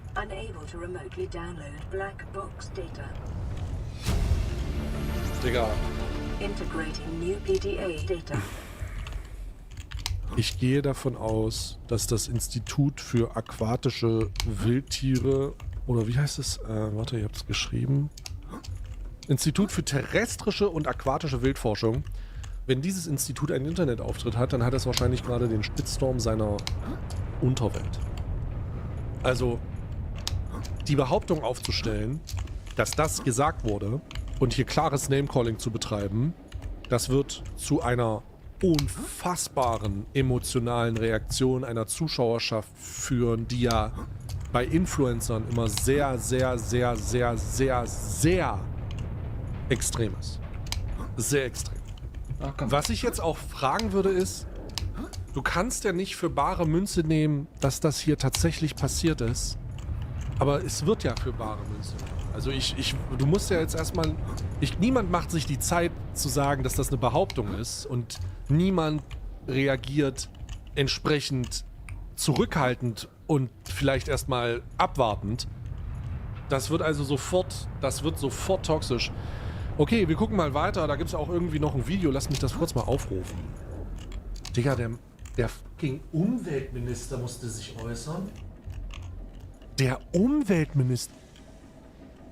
Gut, dass der Wal kein Wels war, weil wir wissen, was damit passiert. Digga, ihr habt no chill, Alter. Bleibt mal bitte ruhig. So, jetzt gucken wir mal. Das hier ist noch ein Video. Wie in jedem Interview, wie vorher in Social Media, wie schon vor Wochen gesagt, das ist nicht die Rettung, sondern die Rettung beginnt immer hinterher. Wenn der Wal frei schwimmt, dann ist es extrem wichtig, ihn zu guiden. Nicht zu pushen, nicht zu belästigen, nicht falsch zu fahren, nicht zu verunsichern, nicht zu stressen. Das hat leider in der Anfangsphase stattgefunden, und ich hatte das eigentlich genau geplant bzw. erklärt, wie man das am besten machen kann. Dazu braucht es sehr, sehr viel Erfahrung. Man muss den Wal extrem gut lesen können. Man muss Wale verstehen. Man muss verstehen, was man da tut. Und dann ist es möglich, einen Wal auch über große Distanzen zu guiden. So. Ich wurde noch nicht mal eingeladen, diesen Plan, den ich gemacht habe, überhaupt umzusetzen. Ich bin von alleine auf dem Boot. Ich habe den Wal von einer erneuten Strandung ferngehalten, zusammen mit Jan von der Segelschule, in einer Harakiri-Aktion, sonst wäre er schon wieder gestrandet. Und nach dieser Aktion wurde ich aktiv ausgeschlossen von der Rettungsmission. Okay. Jetzt ist Nummer 2. Und zwar von Verantwortlichen vor Ort vom ITAF. Ja, was soll ich sagen? Ich bin nicht freiwillig wieder zu Hause. Mein Team und ich waren vorbereitet auf eine wochenlange Mission. Ich hätte ihn auch bis in den Atlantik geguidet, sage ich euch. Mir macht sowas nichts aus. Ich war darauf eingestellt, wenn wir es schon probieren, dass wir es auch richtig machen. Aber wie gesagt, ich bin nicht freiwillig gegangen. So, anyway, jetzt ist der Wal wieder gestrandet. Mit genau diesen Worten habe ich mich gestern verabschiedet. Na dann, wenn ihr das so weitermacht, viel Spaß mit der nächsten Strandung. Schade auch, kotzt mich mega an. Ab jetzt gibt es im Prinzip 3 Optionen. Das erste ist eine erneute Rettungsmission von den verantwortlichen Experten. Oder ihn liegen lassen und sterben lassen, der Natur ihren Lauf lassen. Kurz oder lang, 1 Tag oder 3 Wochen. Oder euthanasieren. Die 3 Optionen gibt es. Hier hat er noch eine Story gepostet. Ich habe mich nur ins Auto gesetzt und bin 700 Kilometer durch die Nacht gefahren, weil man auf meine Frage, was ist euer Plan, wenn ihr den Wal von der Sandbank bekommt, keine Antwort hatte. Ich kann sowas nicht akzeptieren. Alter, hier sind noch mehr Bilder. Was ist denn das? Warum ist denn hier ein Duschenbild? Oh nee, das ist ja merkwürdig. Also wir hatten gerade dieses Bild. Ich weiß gar nicht, ob ich es zeigen kann. Ich versuch's mal. Dann denkt daran, alle Hands-on-Helfer haben Großartiges geleistet und unseren Plan perfekt umgesetzt. Und das ist das, was zählt. Mit euch Wale retten wir anytime. Ich komme klar, denn ich weiß, wie sowas läuft und war mental darauf vorbereitet. Ich kenne das aus Ocean Grid seit 18 Jahren. Sie hat all diese Kämpfe schon geführt. Mir tut es extrem leid für mein Team, was wirklich niedergeschlagen ist. Mir tut es leid für euch alle und ich hätte das lieber nicht thematisiert. Denn jetzt geht es wieder mal nur um Menschen und nicht um den, der da draußen ganz alleine liegt. Ich verstehe nicht, Bruder. Also, der Vorwurf Robert Mark Lehmann gegenüber ist ja immer derselbe, ne? Selbstdarstellung. Ich weiß nicht, ob es das besser macht, wenn man hier so theatralische Bilder im Kontext der Stories packt und in Influencer-Fokus aussetzt. Man kann das machen. Ich finde das aber nicht so klug, weil das nur das unterstreicht, was vorgeworfen wird, nämlich Selbstdarstellung. Ich persönlich habe kein Problem mit Selbstdarstellung. Ich meine, ich bin selber ein Selbstdarsteller. Ich glaube auch im Zusammenhang mit Gutes tun ist Selbstdarstellung immer etwas, wo man sagen kann, da sollte man einfach drüber stehen. Also wirklich, da sollte man einfach sagen, ey, ist Selbstdarstellung, scheißegal. Von mir aus soll der einen Drohnenshot machen davon. Ich habe das vorhin schon gesagt, aber wenn es darum geht, irgendwie Hilfe zu leisten, sollen die Drohnenshots mit Unterwasserkameras und was auch immer machen, ist mir egal. Es gibt eine große Masse von Leuten, die ihn halt der Selbstdarstellung vorwerfen und deswegen auch toxisch gegenüber ihnen eingestellt sind, was schade ist tatsächlich. Was es aber dann auch nicht schlecht, was es dann auch nicht besser macht, ist, wenn man ein hochemotionales, traumatisiertes Duschbild auf seine Story packt. Also also das Anstrengendste an Missionen sind immer nur die Menschen, niemals die Tiere, deswegen habe ich so die Schnauze voll von ihnen. Okay, also wie ihr nachvollziehen könnt, das ist merkwürdig. So sieht man übrigens auch nach 2 Nächten ohne Schlaf und Essen stundenlang bei 3 Grad Wassertemperatur in der Ostsee mit einer deftigen Unterkühlung, weil man wieder auf der Jagd nach Klicks auf YouTube war. Also, ich finde das nicht förderlich. Das ist, gelinde gesagt, genau das andere. Das ist sogar ein Video. Oh mein Gott, das ist ein Video. Ich habe hier nur das Bild. Also ich möchte das kontraproduktiv nennen, ne? Ich möchte das kontraproduktiv nennen. In der Hinsicht zumindest. Jetzt sind hier Storys. Jetzt passiert natürlich Folgendes, ja? Also, Robert Mark Lehmann hat durch die Aussage, dass er weggeschickt wurde, eine gigantisch große Zuschauerschaft, hochemotionalisiert, die sich um Tiere und Tierrettung kümmern möchte. Und hier auch ja eine Anti-Zoo-Demo, da haben wir ja auch schon was gesehen, so organisiert haben, also schon sehr tierorientiert sind. Also die haben jetzt dieses Institut gecall-outet. Ich bewerte jetzt nicht, ob zu Recht oder zu Unrecht. Ich sage erstmal nur, das wurde gecall-outet. Ich kann das nicht definieren.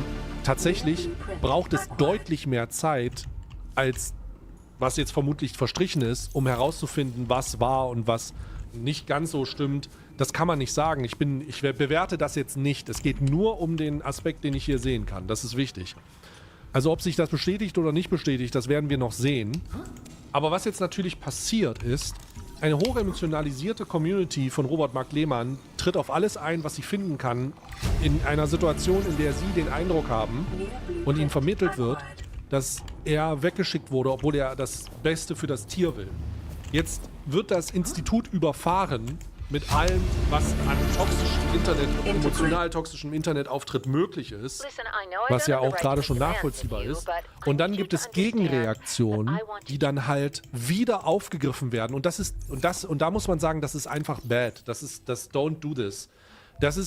So macht man es nicht. Wenn man das Echo für etwas bekommt, weil die Leute halt den Eindruck von Robert Mark Lehmann haben, den sie haben. Ich kann das ja nicht ändern. Also die Leute sagen Selbstdarstellung, die Leute sagen Influencer-Kram, dann posten sie halt Stories und hier wird eine Story anonymisiert von jemandem, der geschrieben hat, Robert Mark Lehmann, und dann schreibt Robert Mark Lehmann in seiner Story, sorry für die Emotionen in der Form, aber ich habe mich mehr als 3 Wochen stark zurückgehalten und als ich die erste Kritik im Umgang mit den Finnwal geübt habe, gab es das von den Leuten am Wal als Quittung. Ich habe die Schnauze einfach voll, genau wie der Wal. Also es wird jetzt einfach übelst eskaliert. Und jetzt krachen hier gerade Leute aufeinander, die verfolgen, wie ihr Tierrettungsinfluencer ein Tier nicht retten konnte, weil ein Institut dagegen war. Dann gab es allem Anschein nach eine Pressekonferenz. Das ist also was, also das sehe ich das hier richtig. Es gibt einen Artikel im Norddeutschen Rundfunk, unfassbar. Es gibt jetzt dazu einen Artikel im Norddeutschen Rundfunk, der davon spricht, dass der Buckelwal wieder im schlechten Zustand ist und der Wal keine eigenen Rettungsversuche mehr vornimmt. Und in dem Artikel steht der Mecklenburg-Vorpommerner Umweltminister Backhaus äußert sich zu Vorwürfen von Robert Mark Lehmann. Und hier steht jetzt, bei der Pressekonferenz trat Mecklenburgs-Vorpommerns Umweltminister Till Backhaus von der SPD Gerüchten entgegen, man habe Helfern von der Rettungsaktion ausgeschlossen. Konkret geht es um den Meeresbiologen und YouTuber Robert Mark Lehmann. Dieser hätte zunächst bei der Hilfsaktion in Niendorf in der Lübecker Bucht geholfen, dann aber Verantwortlichen vorgeworfen, ihn von weiteren Aktionen ausgeschlossen zu haben. Zitat: Wir haben niemanden ausgeschlossen und nach dem, was ich höre und im Netz gesehen habe, habe ich mich entschlossen, ein persönliches Gespräch mit ihm zu führen. Wir suchen die Kooperation. Auch der Direktor des Deutschen Meeresmuseums, Burkhard Baschek, und Stefanie Groß vom Institut der terrestrischen und aquatischen Wildforschung bekräftigen, dass niemand Lehmann aktiv von der Rettungsmaßnahmen ausgeschlossen habe. In den sozialen Medien bekam Lehmann derweil viel Zuspruch. Viele Nutzerinnen und Nutzer stellen sich hinter den Biologen und wünschen sich eine erneute Beteiligung.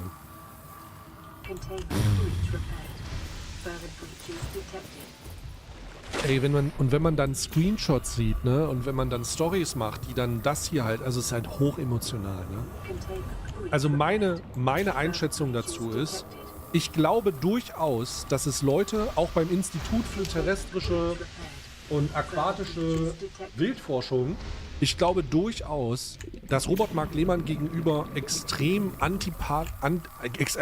Antipathie in dieser Tierrettungsszene entgegenschwingt. Also unfassbar. Der Grund, warum das so ist, weil die Leute, die das... Und das ist das, was ich lese. Das ist das, was ich immer wieder lese und höre. Weil die Behauptung im Raum steht, der macht das nicht für die Tiere, sondern der macht das als Selbstdarstellungsaspekt. Der will sich darstellen. Deswegen können wir den nicht leiden, deswegen können wir das nicht machen. Es geht immer nur um Robert Mark Lehmann. Ja, Robert Mark Lehmann sei der, Robert Mark Lehmann sei der, bla bla bla. All diese Sachen, ich lese das ja auch. Ey, ich weiß das nicht. Ich bin nicht genug im Robert Mark Lehmann Beobachtungsgame. Ich will eine Sache, ne? Das ist eine Sache, die mir hier auf der Seele brennt. Es spielt absolut keine Rolle. Von mir aus soll der 200 Videos darüber machen. Der soll den ganzen Tag sagen, dass der Tierretter ist. Es ist vollkommen egal. Wenn er denn was macht, ist das egal. Es ist egal. Der soll da hingehen, der soll sein Team mit Kameras haben, der soll sich drehen, der soll Das spielt überhaupt keine Rolle. Das ist doch egal. Ich glaube, Robert Mark Lehmann hat ein Ego. Safe, ist ein Influencer auch, ne? Eine riesige Community. Auch großes Ego ist ja jetzt erstmal, muss man ja erstmal festhalten können, ja? Ich habe für mich irgendwann gemerkt, dass es einfach scheißegal ist. Das ist aber nur was für mich. Dass es eigentlich scheißegal ist und scheißegal sein sollte. Von mir aus können die Leute sich dabei filmen, wie sie was auch immer Gutes machen. Es gibt immer Kritikpunkte diesbezüglich. Das trifft, dass jemand sich selbst darstellen will. Ja, das trifft das. Ich verstehe das. Ich verstehe das vollkommen. Ich verstehe beide Facetten. Ich will aber auch ganz klar sensibilisieren. Den Aspekt der Selbstdarstellung begegnet man nicht dadurch.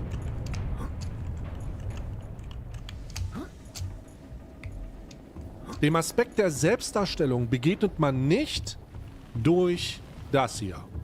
Also wenn man das kredibil abwenden möchte, dann ist das der vollkommen falsche Weg und wird nur noch mehr Antipathie von Leuten hervorrufen, die dann sowas posten. Ich möchte das nicht bewerten. Ich kann nicht, also eine Sache, die ich nicht bewerten kann, ich kann nicht definieren, ob der da ausgeschlossen wurde oder nicht. Ich weiß es nicht. Ich habe jetzt hier ein Video von einem Baggerfirma. Da müsste ich jetzt gleich nochmal reingucken und ist gut. Schade, dass der jetzt auch behauptet, Robert will das nur für Videomaterial machen. Er will aufklären und keine Klicks generieren. Bruder, hör mir mal zu. Ich weiß nicht, in welcher Welt du lebst. Und ich weiß nicht, warum du glaubst, dass du deinen Lieblingsinfluencer kennst. Dass Robert Mark Lehmann was für Tiere macht, das ist unbestreitbar. Und dass er was für Tierschutz macht, ist auch unbestreitbar. Aber einem Influencer, der auf Instagram 1 Million Abonnenten hat, mit hunderttausenden Aufrufen auf YouTube, zu sagen, er macht das gar nicht für Klicks, du bist ein bisschen naiv. Also natürlich tut er das, weil er in der Ökonomie existiert. Und einen aufklärerischen Aspekt zu haben, kann er gleichzeitig haben. Wenn du nicht aufklären kannst, wenn du keine Klicks hast, kannst du nicht aufklären. Das, was du glaubst, dein Influencer nicht tut, muss er tun, um aufzuklären. Das geht Hand in Hand. Ohne Reichweite, ohne Selbstdarstellung kann das nicht funktionieren. Das ist ein Widerspruch in sich selbst. Das nicht zu akzeptieren, das ist wirklich wichtig. Und ich bin hier fair auf alle Mittel. Sich davon angegriffen zu fühlen, dass ich Dinge behaupte, nach dieser Aussagen, die ich getroffen habe. Ich möchte ganz klar sagen, das ist giga fair. Zeigt, dass du keine Ahnung hast. Offensichtlich nicht. Und dass die Emotionalisierung der Situation die Leute teilweise auch überfordert. Aber nochmal, mein Argument ist, mir persönlich ist es vollkommen egal, wenn jemand Kameras mitnimmt, sich ablichtet und Videos macht und gleichzeitig was Gutes macht. Ich sage, tu was Gutes und mach die Videos. I don't give a fuck. Do it. Do it. Ja? Ich glaube aber, dass meine Take dazu nicht auf andere Leute zu übertragen ist, weswegen es das hier gibt. Weil Menschen mit dieser Aktivierung oder mit dieser Aufmerksamkeitsökonomie eben nicht umgehen können, weil sie das nicht verstehen. Mich tangiert das gar nicht. Von mir aus soll der da hinfahren und soll, ich habe das eben gerade gesagt, Drohnenschutz von gestrandeten Walen machen. Hauptsache, der tut das für das Tier, ist doch nice. Aber es passiert natürlich mit Aufmerksamkeit. Es passiert natürlich mit Aufmerksamkeit. Gucken wir mal in dieses Video von der Baggerfirma. Statement von der Baggerführerin. Was ich mich frage, ist, wenn ich solche Artikel lese, wie beispielsweise vom Norddeutschen Rundfunk und von der allgemeinen Wirkung von Leuten, die extrem emotional auf solche Situationen reagieren, wie kann man das transportieren auf die Massentierhaltungsproblematik in Deutschland? Also wie schafft man es, aus jedem Tier in einem gigantischen Massentierhaltungsmördermaschine den Fokus zu lenken, den Leute haben, wenn sie einen Wal in Norddeutschland sehen? Das ist das, was ich mich frage. Es ist wahrscheinlich unrealistisch, aber wenn man das sieht, dann sind die Leute ja hochemotional haben wir schon gesagt, aber besonders auch involviert und wollen irgendwie das, was geholfen wird. Okay, ich bin jetzt hier mal ganz kurz bei dem Baggerfahrer. Bei Minute 8 wurde mir jetzt gesagt. Ich hör mal rein. Oder Welse, ja. Welse auch in den Rücken geschossen, ehrlich. Ja, drumherum sollte die Drohne steigen. Da hatten die voll was dagegen gehabt und haben ein riesen Theater gemacht. Und dann hat die von der ITAF einen Alarm da gemacht und hat wortwörtlich zu Robert gesagt, warum sind Sie überhaupt hier? Und da bin ich ausgeflippt. Holy shit, Alter. Die haben, oh mein Gott, they did it, right? Das haben sie wirklich gemacht. Das ist der Baggerfahrer von dem Befreiungsversuch? Und hat gesagt zu dieser Frau, was das soll, was sie da redet.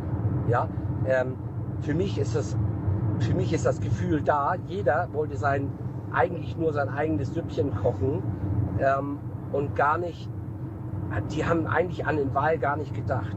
Ja? Nee, es ging einfach nur um ihre Machtdemonstration und alles, was Robert gesagt hat, war sowieso scheiße. Genau. Und die sind besser. Das ist das, was ich vorhin gesagt habe. Ne? Es gibt eine bestehende gigantische Antipathie, die in vorherigen Situationen gegoren ist. Das ist wirklich gegoren, ja. Das ist also... Oh Mann. Ja, genau. Das nächste ist, denn das Google kommt, bis dass wir angefangen haben. Die Gemeinde Timmendorf hat ein Ingenieurbüro beauftragt, der das da regeln soll. Warum lügt der SPD-Politiker? Als würden die SPD-Politiker sonst die Wahrheit sagen? Hier geht's nicht, ich glaube nicht, dass hier gelogen wird. Der Typ weiß das einfach nicht besser. Also ich gehe davon aus, ich glaube jetzt hier einfach mal dem Baggerfahrer, gibt es ja keinen Grund, dem nicht zu glauben jetzt erstmal, wenn sich das unabhängig bestätigen lässt, dass tatsächlich eine Person von der aquatischen Wildtierforschung, da ihr Autoritätsargument mit wir haben hier die Leitung durchgezogen hat, dann geht es da halt auch viel um Ego und die Person, die das gesagt hat, wird das nicht weitergegeben haben. Der Politiker wird also sagen, habt ihr das denn gesagt? Und die sagen, nein. Und dann sagt er, die sagen mir übrigens, die haben das nicht gesagt. Ja, okay. Gut. Der mich aber auch einen Tag vorher kontaktiert hat und auch das Go gegeben hat, dass ich da hinkommen kann. Und ich von vornherein gesagt habe, ich mache das auf freiwilliger Basis, auf meine Kosten. Andere, die da gearbeitet habt ihr ja gehört. Die haben nur Stunden gezählt, um ihre Gelder wieder reinzutun. 40.000 Euro. Und deswegen haben sie unsere Arbeit sogar blockiert. Das hat man vielleicht nicht gesehen, aber das ist immer wieder, habe ich mich mit irgendwelchen schwachsinnigen Leuten dort gestritten, damit wir weitermachen können. Also, weiter ist es gegangen, dass mein Baggerfahrer, klar, du musst mit so einem Bagger in dieser Ostsee mit dem Löffel immer abtasten. Weil es gibt in der Ostsee, gerade in dieser Landzunge da oben, sehr viele weiche Linsen. Man hat das auch zum Anfang gesehen. Also wenn mir ein Baggerfahrer, Firma-Besitzer davon sagt, dass sein Baggerfahrer aufpassen muss, weil er in der Ostsee weiche Linsen gibt, dann kann ich zumindest sagen, ich habe keine Ahnung, wovon er spricht, aber ich weiß, dass er Ahnung hat. Der Chef ja noch selber, habe ich fast den Trecker um die Kurve gekippt, weil ich zu weit links an der Seite gefahren bin und weggebrochen bin. Ja? Aber egal, stehe ich zu. Es ist so, dass mein Baggerfahrer die ersten 3 Löffel rausgebaggert hat und hat sie vor sich geschmissen. Da ist er vom Ingenieurbüro gekommen und hat gesagt, der Boden ist so homogen, da könnten wir nicht drauf gehen, er bricht das jetzt ab. Wir haben uns wieder mit Robert in Verbindung gesetzt und auch mit der Gemeinde. Wir wissen, was wir tun. Es ist natürlich klar, es ist eine Hafeneinfahrt, es ist eine Landzunge, die da ist. Und in dieser Landzunge sammeln sich Algen, Fischkot, Muscheln, abgestorbene Muscheln. Wenn das im Wasser liegt, in dieser Landzunge, das stinkt natürlich auch und ist schwarz. Aber diese Sache ist nur 2-3 Stunden schwarz. Wenn das Material ausblutet vom Wasser her, dann wird der Seesand trocken. Und dann ist er nicht hellweiß, aber er ist grau. Ja, aber er ist standfest, weil es nichts anderes ist wie Seesand, nur vermischt mit irgendwelchen Mengen. Das haben die nicht verstanden. Wir haben nichts verstanden. Wir haben dann aber trotzdem weitergemacht, das vor uns hinzuschmeißen und habe dann zu meinem Hauptfahrer gesagt, schieb bitte vom Strand ein bisschen, damit es schnell. Normalerweise, du baggerst Seesand aus, du musst ihn 3 Stunden ausbluten lassen, dann kannst du ihn verwenden und dann steht er wunderbar. Ich habe gesagt, nimm den Seesand von der Brücke weg, schieb ihn langsam eine dünne Schicht von 10 cm rüber, damit das Wasser ein bisschen aufnimmt.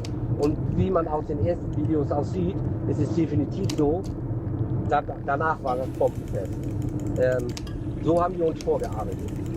Dann haben sie versucht, zwischendurch immer diese ganze Aktion mit uns abzubrechen. Das ging mit Bagger querstellen, auf den Damm quer, wir mussten wegfahren, meine Raupe wollte schieben, dann hat sich der Bagger quergestellt, weil dann die Reporter nach vorne kamen und so weiter und so fort. Wir haben insgesamt definitiv über 4 Stunden verloren zu arbeiten. Wir wären alleine schon 4 Stunden vorher an dem Wal gewesen. Und wenn Leute sich genau jetzt mal damit befassen und alle Videos gucken oder die reingesetzt haben, könnt ihr sehen, diese Schleuse, oder diese Rinne, die der kleine Bagger draußen auf dem Ponton gebaggert hat, das war gar nichts. Das waren Meter 20 tief. Man ja auch von der Schaufel, dass er überhaupt nicht schaffen kann, das rauszubaggern, was eigentlich sein müsste. Genau, er hat eine... Also, ich möchte nochmal ansprechen, wie hochemotional das hier alles ist, ne? Also für den Fall, dass man es noch nicht mitbekommen hat, das ist alles ein hochemotionaler Clusterfuck. 0,5, 0,7 Kubikmeter Grabenräumer dran gehabt und wir haben 3 Kubikmeter Löffel dran gehabt. Und wenn ich mir das ausrechne, 3,80 Meter breit, 3 Meter tief, 50 Meter lang, nimmt den Taschenrechner. Der Wal wird einfach sterben wegen so einem Bullshit. Boah, das ist, weiß ich jetzt nicht, Alter. Oh, das ist, glaube ich, die falsche Schlussfolgerung, die man hier rausziehen sollte. Ey, man kann, also das ist jetzt sind wir an einem Punkt, an dem wir irreparablen Schäden ausgesetzt sind. Ne? Also jetzt kommt so ein bisschen eine Schlussfolgerung. Wenn die Leute, ich weiß nicht, ob die Schlussfolgerung so ist. Ich unterstelle dem Baggerfahrer jetzt mal, oder dem Firmaleiter, der von dem Baggerfahrer, das ist ja nicht der Baggerfahrer, sondern er hat einen Baggerfahrer vor Ort, so wie ich das verstehe, ja. Ich unterstelle dem jetzt mal, der redet jetzt hier kein Lachs, der redet jetzt hier Klarsprech. Okay? Dann deutet sich an, dass eine Hilfesituation oder eine Helfergruppe aufgrund von Antipathien und den dazugehörigen toxischen Beigewerken ausgeschlossen wurde, was ich für möglich halte. Ich halte das zu 100% für möglich, das möchte ich sagen. Und sich die Schlussfolgerung bei den Leuten einstellt, wenn Robert Mark Lehmann hätte helfen können, dann wäre der Wal vermutlich nicht normal gestrandet und potenziell auch, wenn Schlimmeres passiert, nicht Schlimmeres passiert. Und da komme ich an den Punkt, zur Schlussfolgerung, irreparabler Schaden. Weil dann, ey Bruder, dann kannst du ja versuchen, deine Google-Rezension wieder zu retten. Aber das Institut für terrestrische und aquatische Wildtierforschung ist dann over. Dann ist over. Ich habe davon noch nicht gehört, aber 1 Million Robert Mark Lehmann Abonnenten haben gerade davon gehört. Und denen gefällt das so gar nicht. Und wenn jetzt hier ein Baggerfahrer bestätigt, dass das tatsächlich so einen Wortlaut gab und dass die dann behindert haben und dass die da interveniert haben und sich immer wieder eingeschaltet haben, das ist schlecht. Ich find's schade. Ich finde das alles immer schade. Ich muss sagen, für mich ist es vollkommen einerlei. Wenn er ein Video gemacht hätte, wir haben einen Wal hier versucht zu befreien und haben es richtig geschafft und haben das so und so gemacht und so ist es rausgegangen. Ja, Bruder, dann schreibe ich Robert Mark Lehmann selber einen Kommentar. Vielen Dank für deine Hilfe. Ich verstehe das Ganze nicht. Ich verstehe die Toxizität dahinter nicht. Ich kann das sehen und ich kann das definieren, aber wenn ich ganz am Ende darüber nachdenke, denke ich, ist das mein Fazit? Und dann komme ich kann nicht nachvollziehen, wie man nicht zu diesem Fazit kommt. Das ist doch egal. Das ist doch kein Kritikpunkt. Von mir aus soll der das auf seine Kappe schreiben. Ich verstehe das nicht. Das ist zum jetzigen Zeitpunkt alles, was ich dazu habe. Es wird sich sicherlich noch einiges ergeben.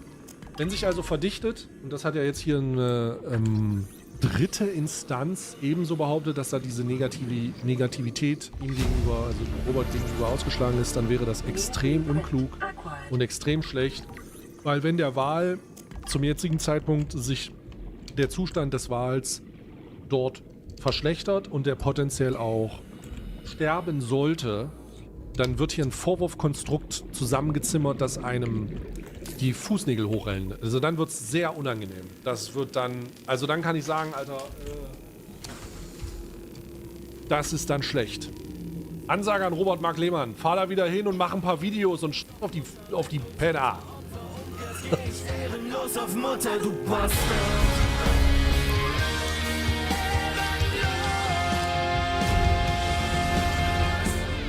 New blueprint acquired. A loud crash sent debris flying as the horned woman descended from above, landing before the boy, without warning. She lifted him into her arms. Their sudden contact sparked a strange, fated connection. Far away in Berlin, the quiet streets betrayed no hint of the bizarre events unfolding. News reports warned of supernatural sightings, anomalies resembling mythical monsters captured clearly on video. Despite panic and denial, one girl shouted against fear, refusing to believe the monsters were real. A monstrous creature lunged from the shadows, its claws reaching for the terrified girl mid-scream. Above, a hooded warrior descended from the sky, blade drawn, eyes locked onto the grinning beast. In one swift motion, the attacker was cleaved in two, caught off guard by the deadly strike. The girl turned to see a stranger surrounded by swirling energy, wind blasting through the street. As dust settled, she stared ahead in disbelief, the savior already gone without saying a word. Tojiro completed his mission efficiently, earning quiet praise from a colleague observing him from behind. They confirmed no anomalies remained downtown, and the girl silently observed the group from afar. Though praised for his reliability, Tojiro vented frustration at the relentless overseas assignments and sudden deployment, despite his complaints. He was reminded of his outstanding record as one of the top exorcists. Suddenly, he froze. An anomaly appeared with a face hauntingly identical to his beloved family dog. Peso anomalies began appearing a decade ago, creatures unlike anything known to science or natural biology. With global sightings confirmed and reports flooding in, experts from every nation launched joint investigations. Findings revealed a disturbing truth. The beasts resembled figures from myths, fables, and ancient legends. Inside, a global summit, a delegate questioned the threat, downplaying the growing supernatural phenomenon.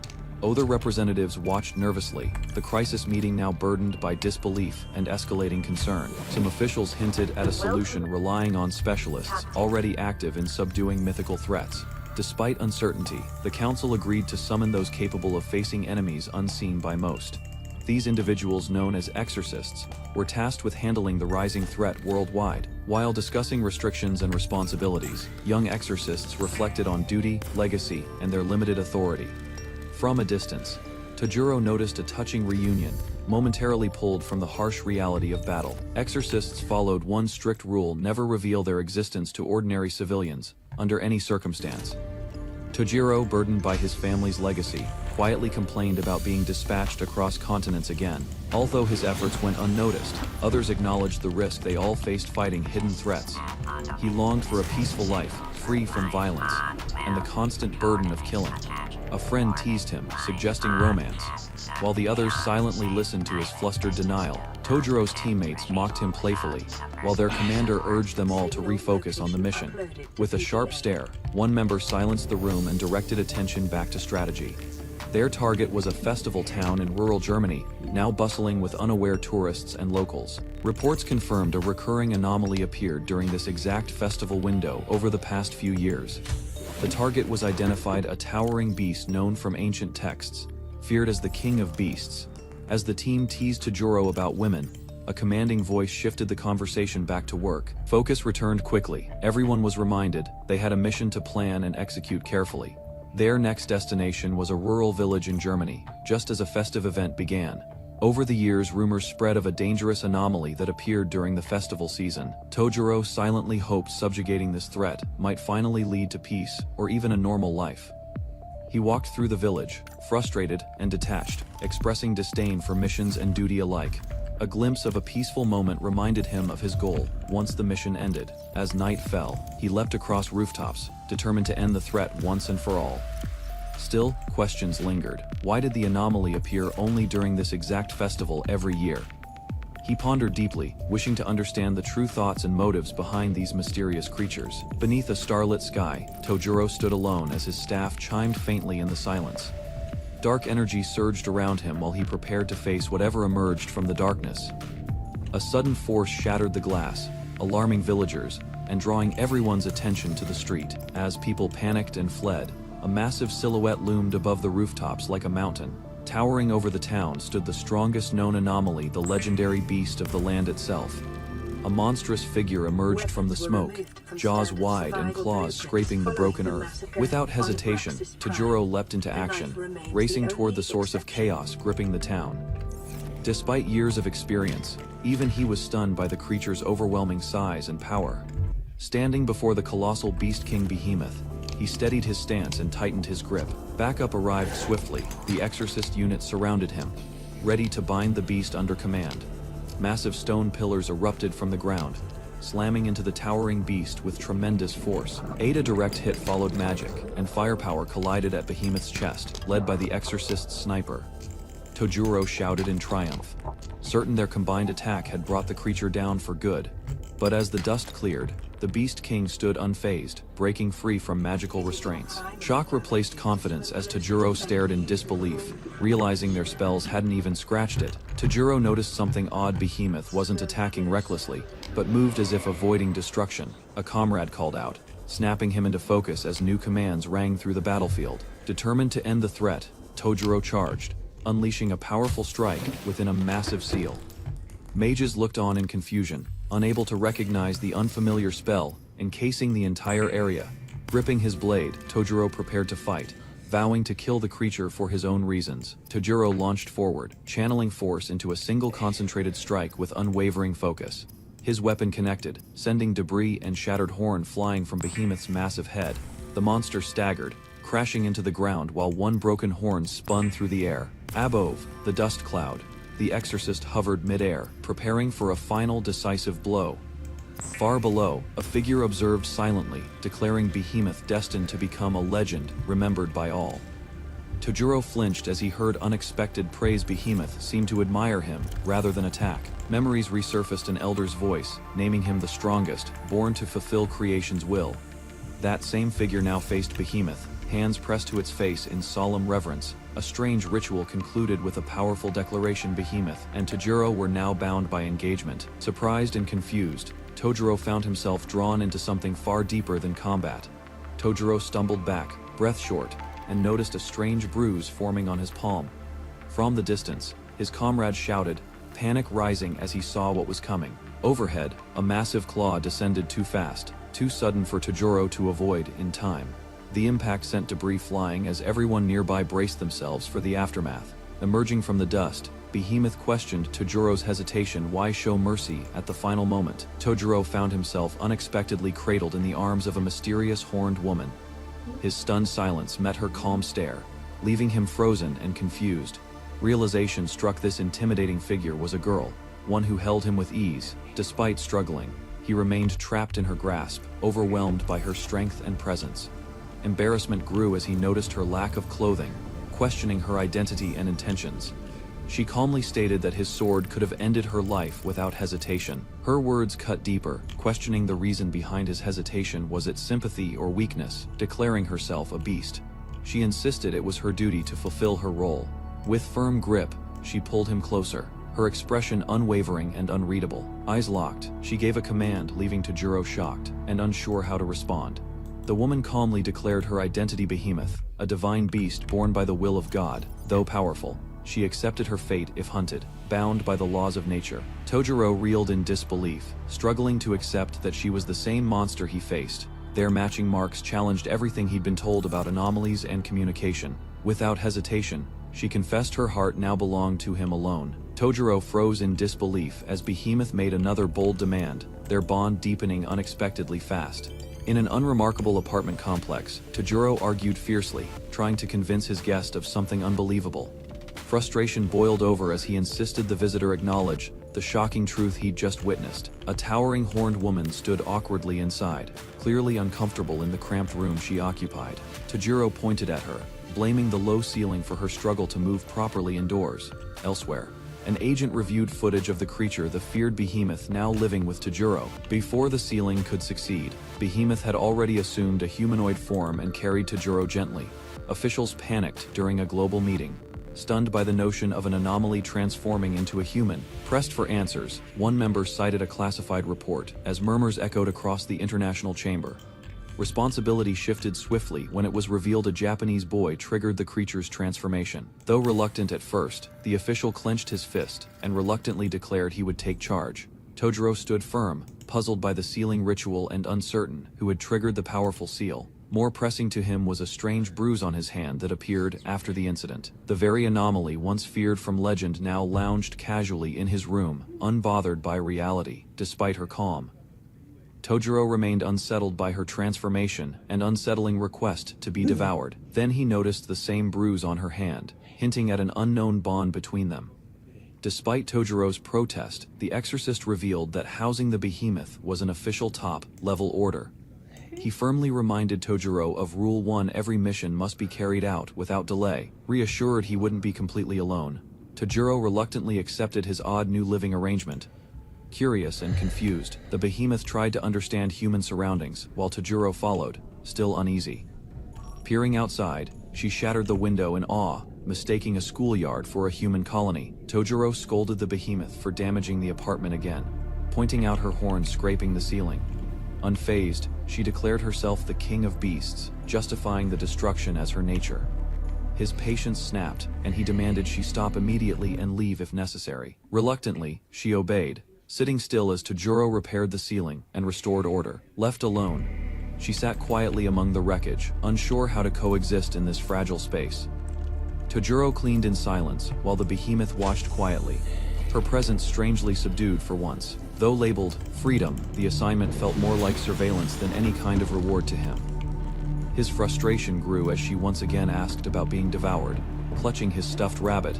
Unbothered, she boasted about her meat quality, making Tojiro panic and plead for modesty. Determined to change the subject, he focused on preparing real food to distract her bizarre appetite. Tojiro proudly presented a mountain of fried rice, inviting the behemoth to try human food instead. She examined it cautiously, then began eating with surprising intensity, while Tojiro watched nervously. Halfway through her plate, she paused, clearly impressed by the taste and texture of the dish. Eyes shining, she held out her plate, asking for more while Tojiro gave an awkward nod.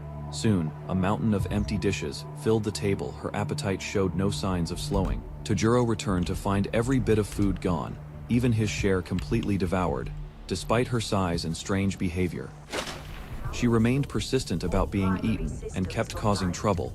With supplies drained, Tojiro reflected on the burden she brought into his once quiet life. Still, he admitted she enjoyed his cooking, and at least gave him her attention. Smiling faintly, he acknowledged her presence with a laugh. She truly was something else entirely.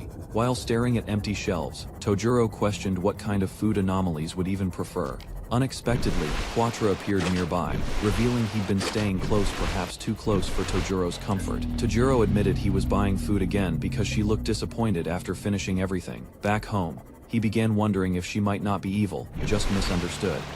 If communication worked with her, maybe other anomalies could understand humans too, if someone simply tried. Tojiro proposed an alternative to conflict, believing peaceful interaction with anomalies might be possible.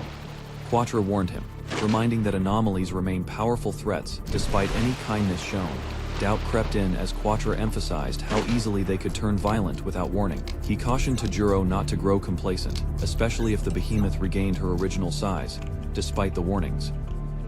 Tojiro looked at his mark, still convinced she wasn't truly evil inside. Suddenly, a bright flare surged from Tojiro's hand, catching both him and Quattro off guard. A warning activated, alerting him. He'd been too far from the subject for over 10 minutes. Confused and panicked, he realized the strange mark was speaking and possibly tracking Behemoth. As the building trembled, they shouted her name, unsure if an earthquake or something worse had begun. Rushing outside, Tojiro spotted gathering crowds, all staring at a mysterious figure, causing public alarm. Towering above rooftops, Behemoth reverted to her original form, shocking Tojiro and alarming the neighborhood. Behemoth suddenly grew to an enormous size, shaking the entire neighborhood with her transformation. Tojiro and Quattro rushed through the chaos, confused and alarmed by the unexpected event. Facing the towering beast, they realized the danger would only increase if nothing was done. Desperate for a solution, Tojiro begged the ring for help, but Quattro offered no hope. With a deafening roar, the feral behemoth lashed out, forcing them to act immediately. Quattro raised his weapon with resolve, determined to prevent further destruction to the city and its people. Tojiro admitted his uncertainty, but the growing chaos left little time to devise a careful approach. Alarming thoughts filled the air as extermination was mentioned. A last resort neither of them wanted. Refusing to accept that fate, Tojuro charged forward, calling out to the rampaging behemoth with urgency. In response, the monstrous creature leapt, shaking the ground and forcing nearby civilians to flee for safety. Buildings collapsed while Quattro urged Tojuro to retreat. Panic spread as damage escalated beyond control. Ignoring the danger, Tojuro shouted with everything he had, hoping his voice could reach her. The massive behemoth halted mid-stride, her destructive path suddenly interrupted by an unexpected moment of stillness. Everyone stared in disbelief. Her rampage had stopped, and she now stood calmly before them. Suddenly, Quattro noticed a strange distortion in the sky and pointed upward, warning Tojuro of another threat. Startled by the sudden shift above, Tojuro and Quattro braced themselves for what was coming. Dark silhouettes swarmed the sky, countless anomalies drawn inexplicably to Behemoth's presence. More grotesque creatures emerged from every direction, surrounding them, and converging tightly around the beast. Confusion grew as Quattro questioned whether Behemoth herself was summoning the monstrous horde. Tojuro realized the truth. These powerful anomalies posed a threat far greater than expected. Tojuro froze, stunned by Behemoth's sudden transformation into her calm, human-like form. Without hesitation, she struck a nearby anomaly, sending it crashing through rubble and debris. Fragments scattered midair. As Behemoth followed, a memory etched from the boy's voice. Recalling his plea, she prioritized protecting human dwellings, vowing not to let them fall. With glowing eyes, she rose again, this time fully aware of her purpose. Behemoth unleashed a violent spin, clearing the battlefield with a massive shockwave of force. Once the threat was neutralized, her form began reverting, guided by automated transformation protocols. Tojuro smiled proudly, believing his efforts helped drive the anomalies away and protect Behemoth. In her restored state, she stood calmly though, as always, without concern for modesty. Quietly, Quattro handed over clothes, his face blank as Tojuro dealt with the usual embarrassment. Quattro reflected on the situation, surprised that the contract's conditions had truly been met. Tojuro looked up at Behemoth, uncertain about what came next after such a chaotic event. Reports confirmed property damage, but miraculously, there were no civilian casualties across the affected zone. Government officials discussed containment, viewing Behemoth's presence as a rare and strategic opportunity. Some speculated the boy might control her, a potential asset if properly managed. Officials debated what controlling Behemoth truly meant, unsure how such power could be managed. Wone proposed a bold idea: if she loved him, her loyalty might follow naturally. Others teased the suggestion, but the logic remained. Emotions could tame even beings like her. Tojuro, now calmer, believed proactive steps were necessary to prevent future disasters like this one. He trusted that understanding anomalies might begin with simply talking to them. Behemoth confirmed her role, exhausted yet willing to move forward with their new direction. Tojuro realized that if emotions could prevent violence, it might restore normalcy to their lives. The next mission was quietly assigned to test the limits of love as a bond. However, Tojuro sensed his peaceful future slipping further with every strange new responsibility. The state completed its restoration efforts. Officials informed Tojuro and Behemoth they could resume daily life. Though surprised by the leniency, Tojuro accepted the outcome. The official left, urging them to report problems. Doubt lingered in Tojuro's mind. He struggled to understand the decisions shaping their unusual living arrangement. Caution filled his words as he warned Behemoth, yet deep down, he hoped they'd grow closer. Later, curiosity turned to delight as they explored Chinatown's streets, momentarily forgetting the tension between them. Behemoth reacted with sudden excitement the moment Tojuro mentioned Chinatown, catching him off guard. Her intense expression and gleaming eyes revealed a deep craving he hadn't anticipated before. Later, Tojuro reflected on her behavior. An idea formed: maybe sharing food could build trust. Determined, he proposed the plan to Quattro, claiming his bond with Behemoth was growing stronger. Quattro laughed, but Tojuro's resolve wavered. Doubt crept in as he questioned his own efforts. Quattro received a sudden call, prompting a shift in Tojuro's expression from concern to curiosity. The caller revealed himself as Kamanuma, president of Exors Japan, requesting to speak with Tojuro directly. Tojuro was shocked by the directive he must treat Behemoth with utmost care and hospitality. Support was unanimous. Kamanuma emphasized that building rapport with Behemoth could lead to greater cooperation. Tojuro agreed. If she felt welcomed through a fun tour, maybe she'd protect the city herself. Tojuro received clear instructions: guide Behemoth, show her the city's charm, and build rapport. The president insisted it be more than a mission. Tojuro should win her heart. Now standing in Chinatown, Behemoth questioned the word date. While Tojuro braced for chaos, crowds surrounded them. Tension spiked. He silently admitted this challenge felt tougher than fighting monsters. Worries built up, having no social experience. Tojuro felt unprepared for anything resembling a date. Behemoth drew attention in her new outfit, custom made for the occasion. Onlookers whispered in awe. Tojuro admired her silently. She looked confident, elegant, completely comfortable in human clothes. Fueled by determination, he studied maps and guides, ready to give her the best experience. He caught up beside her, explaining his efforts to prepare thoroughly for the outing together. They browsed the map. Behemoth listened while Tojuro eagerly pointed out the first destination. Behemoth picked up a scent and moved quickly, leaving Tojuro struggling to keep up. He tried suggesting sightseeing plans, but she remained focused on her own pace and interests. Before he could get lost, she suddenly pulled him close without hesitation. Behemoth explained her reasoning.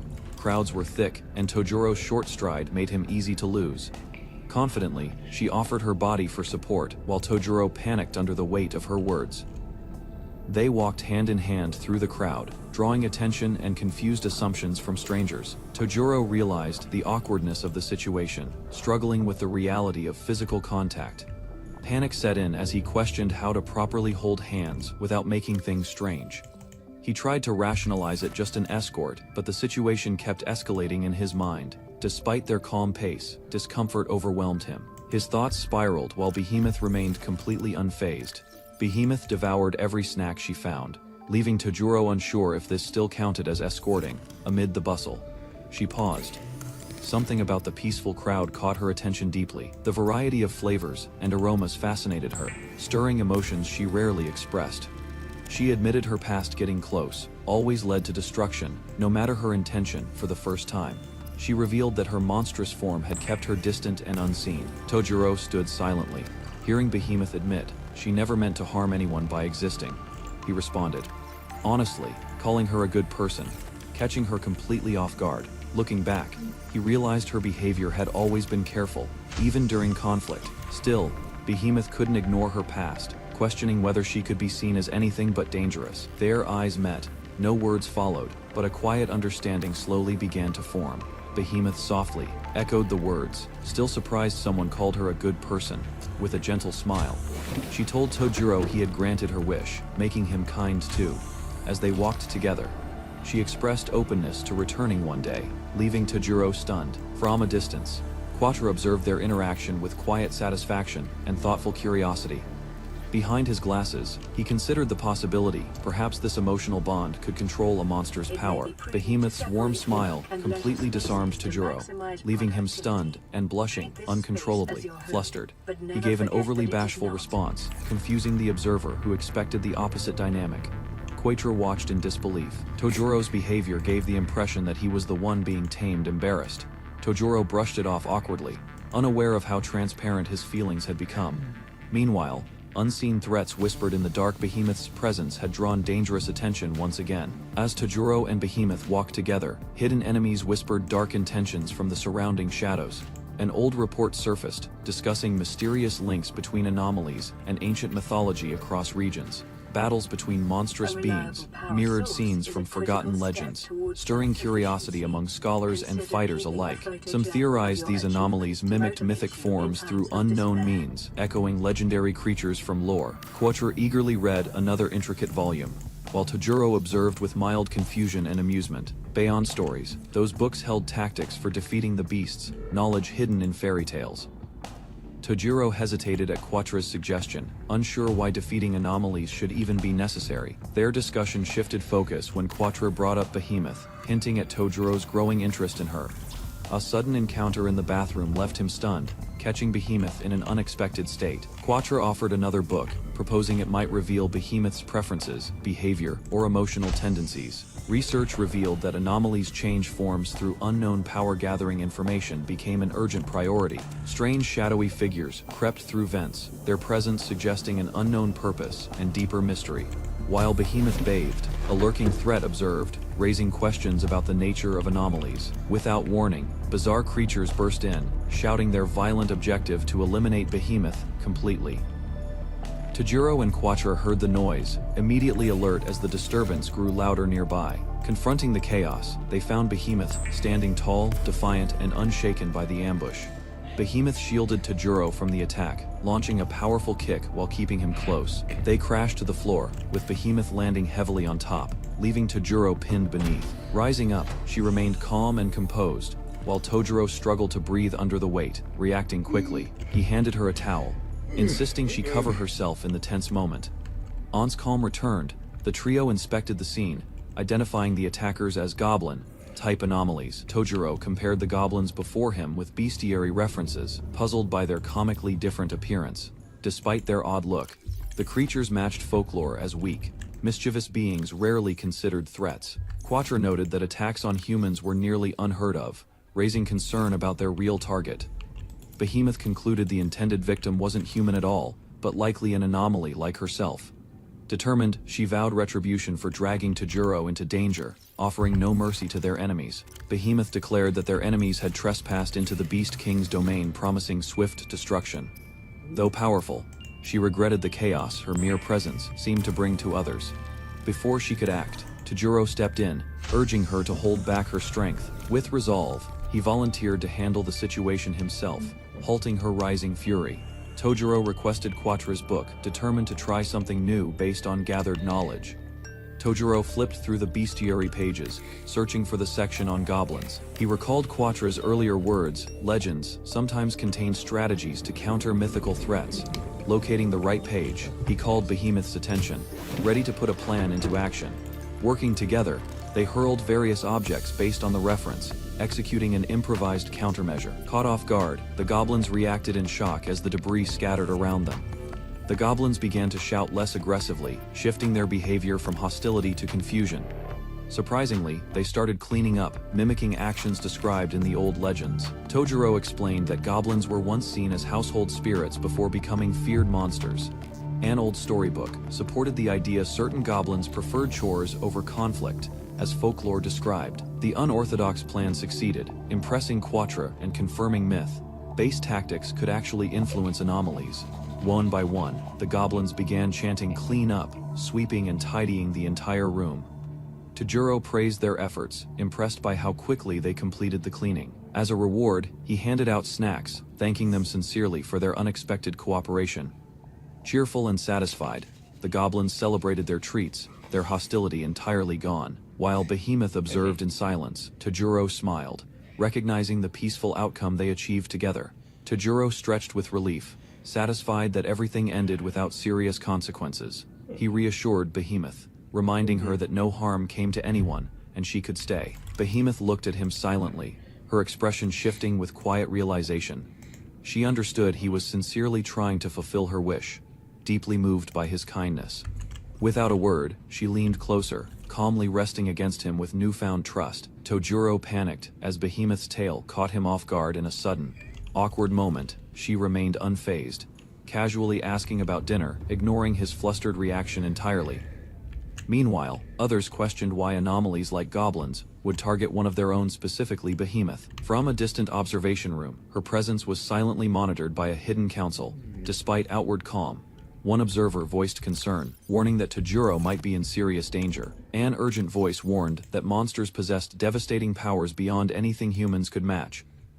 One massive beast launched an attack, its destructive force shaking the battlefield without hesitation. Agents responded immediately, using calculated force to suppress the rampaging anomaly with precision. Behind the scenes, officials agreed it was time to enlist stronger, more capable operatives. Their decision summoned professional anomaly killers, warriors trained to confront threats without mercy or restraint. Shouts echoed across the forest as villagers spotted a monstrous figure approaching through the heavy rain. Panic spread quickly when the giant creature entered the village, tearing rooftops apart without hesitation. Fleeing crowds left behind a confused beast, who muttered regrets while watching terrified humans vanish again. Kneeling alone in smoke, the creature reached out, begging for someone to acknowledge its presence. In a sudden shift, Behemoth lay beside Tojuro, vulnerable and yearning for closeness beyond destruction. Dark clouds gathered overhead, signaling another sudden downpour over the quiet, restless town. Tojuro rushed out, shouting in frustration, forced to abandon Behemoth just when she needed him. Arguments flared as Behemoth resisted ditch duty, afraid separation from Tojuro would trigger her transformation. Meanwhile, Quattro strolled through the rain, marveling at Japan's bookshops, unaware of what waited nearby. Spotting Behemoth alone, Quattro paused, surprised by her unusual appearance and quiet, unreadable expression, dragging a shovel.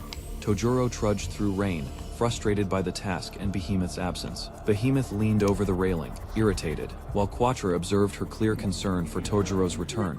Noticing her unusual behavior, Quattro considered it a positive change, though perhaps too sudden to trust. With a cheerful grin, he offered her a book, proudly calling it part of his hobby. Suspicious of the cover, Behemoth refused flatly, sensing only trouble from Quattro's mysterious literary taste. Quattro encouraged Behemoth to share her past, insisting that her tale could become a legend. Embarrassed by the suggestion, she downplayed her experiences, brushing them off as unremarkable and unworthy. Eventually, she admitted that visiting villages always led to accidental destruction, despite her peaceful intent. Driven by curiosity, Behemoth approached human settlements, hoping to learn more about their unfamiliar customs. But her massive presence left devastation behind, transforming towns into wastelands before she could connect. Behemoth reflected on her past, realizing her mere presence once earned her the feared title, Beast King. Her expression turned distant, eyes clouded with memories too heavy to easily share aloud. Despite claiming she was fine alone, her body language betrayed loneliness formed from years of rejection. Watching Tojuro cheerfully interact with others, Quattro quietly processed the subtle shift happening before him. Tojuro's warmth, unknowingly, had redefined normalcy for someone once feared and shunned by the world. Behemoth smiled, faintly, hiding her emotions behind pride, as Quattro observed her lingering hesitation. Quattro gently questioned her feelings, suggesting her mood reflected Tojuro's absence more than she admitted. The idea of loneliness struck her unexpectedly, made clearer by Quattro's reminder of Tojuro's presence. Unlike others, Tojuro stayed by her side, offering protection and care that few ever did. She wasn't just accompanied anymore. Tojuro had become part of her world, ending her solitary existence. Tojuro's gentle words echoed, reminding her how much he stayed close, thinking only of her happiness. Hearing her name called with such joy, Behemoth turned, caught off guard by the warmth. With the rain gone, Tojuro invited her out, excited by something as simple as a sail. Memories of shared moments surged within her, overwhelming the loneliness she once thought permanent, smiling wide and heartful. She reached forward, finally able to say it clearly, "I'll go," as Tojuro called out. Behemoth stood beside Quattro, caught off guard by the sudden attention. Before she could answer, Tojuro cheerfully decided to go without her, promising to return quickly. Meanwhile, Quattro noticed the mysterious markings on Tojuro's hand shifting with subtle emotional changes. The reaction fascinated him, repulsive yet beautiful, triggering something deeper beneath the surface of his calm demeanor. Oblivious to it all, Behemoth and Tojuro shared a moment of peace under the open sky. Behemoth shielded Tojuro with her body, blocking a sudden assault from a powerful new threat. Despite her size, she moved swiftly, shocking their attacker. While Tojuro shouted her name in fear, Quattro stared in disbelief. Her skin had been pierced, something once thought nearly impossible to achieve. A familiar woman stepped forward, revealing herself as Tojuro's senpai, cloaked in authority and menace. Her words echoed coldly, demanding ruthless extermination, dismissing any hesitation as weakness in battle. Tojuro froze at the sight of his former mentor, unsure why she had suddenly appeared. A stern smile formed as she questioned his tone, asserting control with unsettling confidence. She declared she would retrain him, while others questioned her unexpected arrival. The woman Sunko Hebi stood as Exhaus's top exterminator, radiating unmatched authority and power. Tojuro collapsed with a minor wound after another intense encounter. Behemoth leaned in, inspecting him closely. Without hesitation, she grabbed his hand and began healing it, unfazed by his discomfort or tension. Their moment was interrupted by a loud voice. A horned woman leapt in, shielding him with force. Sunko Hebi appeared, calm, yet commanding. Everyone froze, recognizing the elite exorcist who loathed powerful anomalies. Tojuro braced himself. Urgently, he ordered Behemoth to retreat, baffled by his mentor's unexpected arrival. Tojuro nervously approached Sunko Hebi, trying to explain Behemoth's assignment from HQ leadership. Sunko dismissed the briefing and expressed frustration, blaming Tojuro for accepting the mission in the first place. Tension rose as Tojuro and Behemoth prepared to act, ignoring warnings about the city's safety limits. He launched forward, defending his decision. Reports confirmed Behemoth's human form was extraordinarily rare. Determined, Tojuro argued peaceful resolution was possible. He even cited a non-violent encounter with goblins. Tojuro stood firm, claiming there was no need to subdue Behemoth. She wasn't a threat. Sunko moved forward, silent but ready, disregarding Tojuro's hope for a peaceful resolution. Her cold gaze remained unchanged. His words had no impact on her hardened view. Behemoth, unwavering, declared that anomalies must be destroyed, regardless of their behavior or thoughts. Without hesitation, Sunko lunged forward. Tojuro's attempt to block her was instantly ignored. Behemoth blocked Tojuro, warning him of the incoming blade. He insisted on staying close. Tojuro refused to accept Sunko's judgment. Behemoth reminded them that strength dictated survival. She interrupted confidently, declaring no one else could claim him. Her eyes gleamed with certainty. Sunko launched forward. Her rage exploded as she rejected the idea of anomalies speaking like humans. Behemoth endured the impact. Dust scattered as she absorbed Sunko's furious assault head. Sunko watched from above, labeling Behemoth's humanity as nothing more than an act of survival. Without hesitation, she drew her weapon, vowing to end it before it escalated further. Behemoth turned, alerted by Tojuro's desperate call. Her expression shifted, sensing danger approaching fast. Tojuro reached out, making contact. His sudden move stopped both of them mid-action together. They launched forward, no longer retreating. They faced the threat side by side. Behemoth leapt forward, vowing to protect Tojuro at all costs. Her voice was firm. With claws extended, she declared him hers. No one else could touch or claim him. Together, they activated their full power. Energy surged as their combat modes unlocked simultaneously. Sunko, unfazed, retaliated. Her blow was swift, sending Behemoth crashing through the air. Everyone froze as a blinding explosion erupted. Tojuro screamed, fearing what had just happened. Reinforcements from the Japanese branch arrived. Just as the dust began to settle, Tojuro recognized the newcomers. They introduced themselves as direct subordinates of Exor's Japanese president. Sunko received a stern reminder about her actions. Unauthorized force was forbidden without higher approval. The command shifted. The Japanese branch took control, ending the conflict and calming tensions. Behemoth admitted her motives were unclear. Both she and Tojuro only wanted to protect each other. Tojuro observed a small bruise on Behemoth's hand. Her body had suddenly become easier to control. He smiled brightly, hopeful that smoother movement might reduce the damage she usually caused. Behemoth remained silent, touched by his sincere encouragement. A rare softness filled her eyes. She nodded in agreement, promising to be more careful in future encounters. A quiet moment followed. The sky above faded gently as the tension finally eased. Quattro and his group arrived, refusing to help subjugate Behemoth. Their loyalty now lay with her. Elsewhere, Sunko fell apart emotionally, believing Tojuro had chosen Behemoth over her.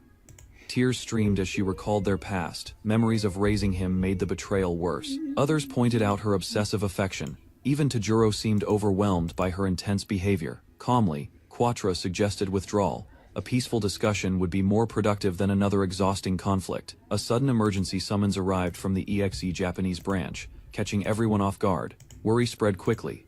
Something urgent loomed, and a new threat might be emerging. Violent waves slammed the vessel as it navigated the coastal waters of the Ogasawara archipelago. Crew members scrambled to stabilize themselves, confused by the sudden tremors, shaking their boat mid-sea. Inside the cabin, panic spread as the controls failed, and the engine no longer responded. A towering force erupted from the ocean, capsizing the boat and scattering wreckage across dark waters. Later, investigators reported missing persons and numerous ship disappearances near Tokyo's remote island zone. Officials gathered to discuss the mystery. Survivors claimed they were lured by a phantom island. Testimonies revealed an impossible event, ships grounding in open waters, islands materializing from thin air. Quattro intervened as sparks flew between Behemoth and Sunko Hebi, calling for a ceasefire. Tension escalated again. Behemoth glared with disdain, while Sunko Hebi burned with restrained hostility. Tojuro's companion lightened the mood, suggesting a get-together before investigating the anomaly that appeared only at night. Elsie eagerly introduced herself to Tojuro, prioritizing team bonding over immediate mission concerns. Pushing him forward, she insisted Tajuro meet with the captain while promising to watch Behemoth. Surprised, he learned that Sonko Hibi regularly worried about him, though she never showed it clearly, deep in thought. The captain sat composed, hiding the pressure and responsibility she carried alone. The group encouraged Tajuro to build trust quickly, hinting it could affect their mission outcome. A peaceful beach setting was interrupted by a sudden exclamation and a flying beach ball. The ball struck someone mid-play, causing an awkward struggle with a swimsuit under the sun. Behemoth and the others enjoyed a carefree game, laughing and soaking in the tropical breeze. Mischief unfolded as water splashed, tails flicked, and cold treats became unexpected weapons of revenge. Watching the chaos unfold, Tojiro stormed off in frustration, unable to process the situation calmly. While others relaxed, Tojiro stormed off, frustrated by the chaos ruining his focus and patience. Despite his protests, the others remained laid back, half-joking as they watched him struggle with his tasks. Mocking his efforts, they teased about his chances with Sonko Hibi, sending Tajuro sprinting in anger. Burdened by fear, he reflected on how dangerous Sonko Hibi truly was, especially toward incompetence.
Yet, memories surfaced being assigned to her unit as a child marked the beginning of everything.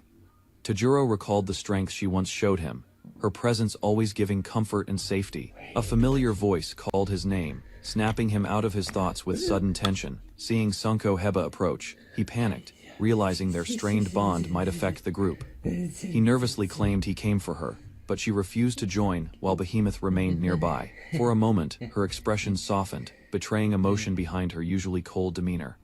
Tajuro braced himself, surprised by Sonko Hibi's unexpectedly flustered response to his sudden approach. Despite her composed expression, she internally suspected Elsie had orchestrated the situation behind the scenes. Both stood in silence. Hearts conflicted. Tajuro found her terrifying, yet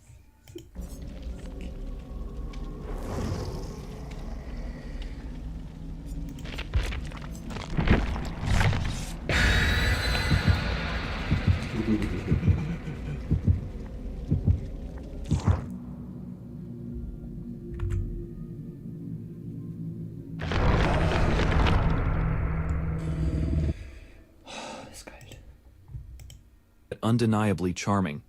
Awkward praise sparked bickering, but softened into mutual warmth as memories of their past resurfaced. Though teasingly critical, Sonko Hibi quietly admired how much Tajuro had matured before her eyes. Sonko Hibi's chilling smile twisted, sending shivers down Tajuro's spine as her aura shifted. A terrifying vision unfolded. Her desire to devour him overwhelmed the air with monstrous intensity. Without warning, she approached and grabbed his shirt, startling him into a defensive panic. Her eyes softened. She noticed his new scars, silently mourning the battles.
Au! Au!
he faced alone. Despite her anger, concern lingered.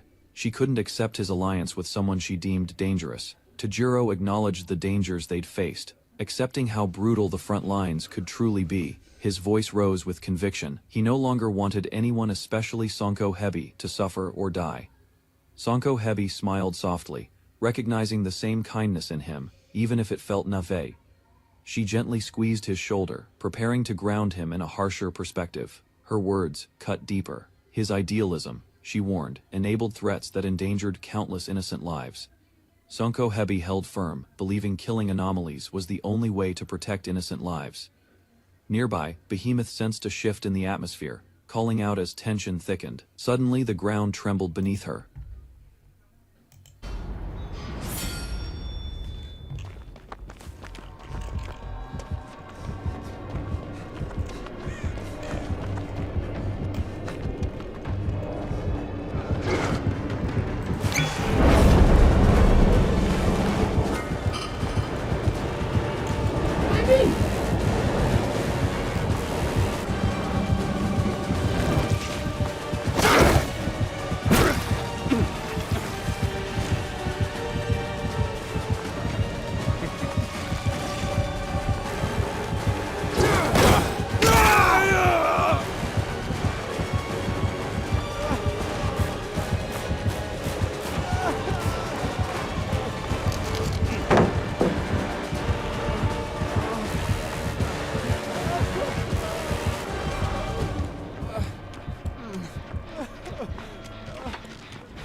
An unknown force triggered her instincts to react.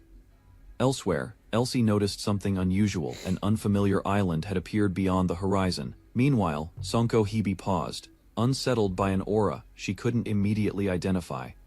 Elsie and Quattro questioned the strange land erupted, throwing the group in, unsure if it had been a tsunami approached from below. Throughout maritime history, a monstrous creature has emerged from the depths, often mistaken for land. Its attacks shattered ships and terrified sailors. As legends spread globally, a response reaches them. Tajiro's voice echoes, shocking both women with the possibility of contact. Clinging to life, Tajiro confirms he is alive, giving hope to those waiting helplessly above. Sonko Hebe begs for restraint, though tempers flare. Emotions clash as motives remain misunderstood between them. Trapped inside the beast, Tajuro assesses his grim situation, realizing exactly where he's ended up. Tajuro finds other survivors trapped with him, confirming the beast's belly holds more than just him. Behemoth and Sonko, Hebe, realize the truth. These are victims.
Oh.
from the earlier boat incident.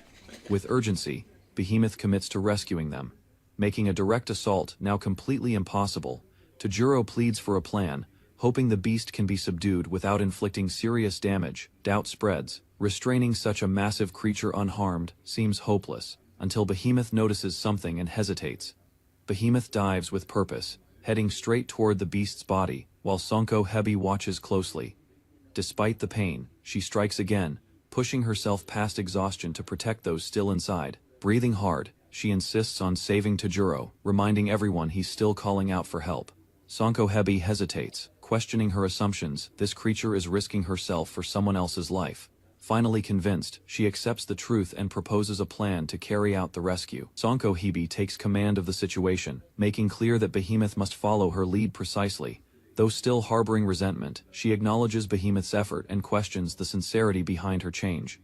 Despite distrust, Sonko Hebi gives her a chance, placing faith in Behemoth for the boy's sake. With the plan in motion, both women move decisively, targeting the beast to execute their strategy. Grinning with determination, Sonko Hebi braces herself as Behemoth launches forth to vomit its captives, sending everyone flying through the air. On cue, Elsie activates her technique, electrocuting the creature to ensure it stays down temporarily. Tajuro bursts from the water, gasping for breath as his name is shouted from afar. Safely ashore, the survivors collapse in relief, grateful the desperate plan ended in success. Behemoth rushes toward Tajuro, relieved he's conscious, her voice trembling as she reaches out to him. Without hesitation, she pulls him into a tight embrace, overwhelmed with emotion after the chaotic ordeal. Tajuro suddenly remembers the sea serpent, asking about its status while scanning the shoreline anxiously. On the beach, the giant creature lies motionless, but alive, its massive form still unsettling. While others debate its fate, Tajuro quietly weighs the risk, aware of the looming consequences. Tajuro stands firm, refusing to kill the serpent, determined to find another solution despite pressure. While others observe, Sonko Hebi grows suspicious of the strange mark tied to his power. Behemoth approaches the beast with purpose, choosing to subdue it gently without ending its life. The mysterious ring activates, responding to Tajuro's will and initiating an unknown command sequence. System protocols engage, revealing the beast's ancient origin as a prehistoric sea dueler. Now corrected, Tajuro watches as the system detects mental risks linked to the serpent's presence and begins erasure. Behemoth awaits the final correction, unsure how the transformation will conclude for the massive creature. In a flash, the terrifying beast is reduced to an unexpectedly harmless seal. Everyone gathers around the new form, surprised, but relieved as the optimization process finishes peacefully. A round seal-like creature rests on the deck, its tiny flippers tucked close to its body. Despite being called a legendary sea anomaly, it appears harmless and strangely adorable. Its glossy eyes and soft shape confuse everyone who expected something terrifying. The supposed behemoth does nothing threatening, only sniffing the air calmly. Inside, the group studies the creature with disbelief. Reports claim a fearsome sea serpent caused chaos, yet this small being looks nothing like that. One member recalls the moment the serpent suddenly shrank and transformed. The connection between the monster and this seal becomes undeniable. Tension rises as suspicion spreads. Blame shifts toward the horned woman standing nearby. She remains composed, refusing the accusation through silence alone. The young exorcist watches nervously, aware that the transformation must have a deeper cause. Analysis reveals that the serpent's entire body was reconstructed. Such a drastic change could not happen narration. As they leave the scene behind, the holes after them, its mystery unresolved. A shadowed figure grips the wall, uneasy about the strange creature left behind. Doubt lingers over whether leaving matters unresolved will bring trouble to Tajuro. From a distance, a woman watches the quiet street, questioning the decision to walk away so easily. Determination hardens her expression as she rests a hand on her sword. Confidence radiates from her stance, certain that any threat could be erased if necessary. Steel glints faintly, reflecting her readiness to act without hesitation. Nearby, a smaller girl peeks around a corner, observing the tension with playful curiosity. She studies the taller woman closely, amused by the seriousness in her posture. Light laughter contrasts with the heavy mood. Suddenly, the smaller girl suggests moving closer to Tajuro's home, clearly eager to stay near him. Excitement brightens her face while she waves for attention. The idea seems bold yet sincere. Irritation flickers across the captain's face as she senses the girl's intent. A sharp glare forms, cutting through the air between them. Suspicion rises quietly, leaving the proposal hanging in uneasy silence. A tense silence hangs, as the smaller girl teases the captain about worrying too much over Tajuro. Behind them, a serpent-shaped aura rises faintly, reinforcing the captain's suspicion that something is being plotted. Her gaze sharpens, sensing hidden intentions. Composure returns as the captain folds her arms and suggests finding a place nearby. The smaller girl smiles brightly, pleased with the idea of remaining in Japan for a while.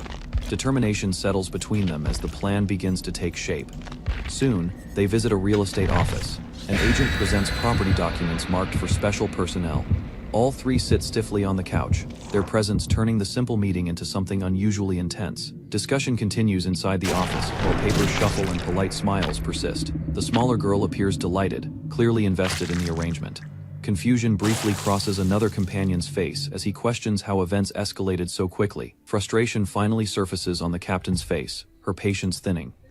Meanwhile, the smaller girl remains calm, quietly convinced that staying close to Tajuro is his weapon despite blood running down his face, refusing to retreat while the captain stands before him with her blade drawn. Anger and fear collide as he insists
Was?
Hurensohn, es ist April.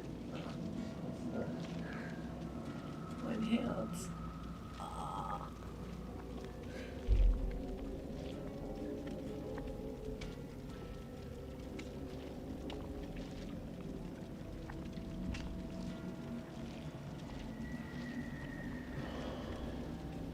Holy fuck. And then raid April Fools. Huh?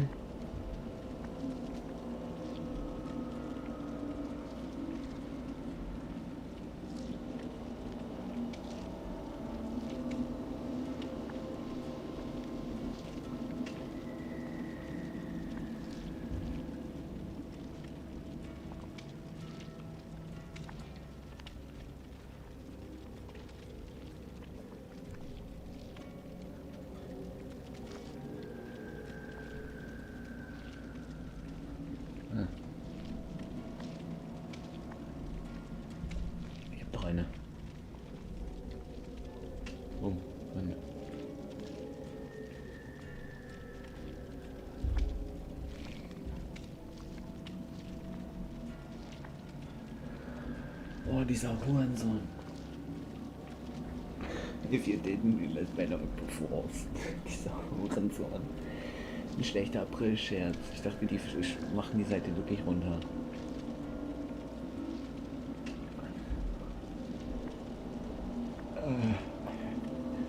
Had a heart attack.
来たわね。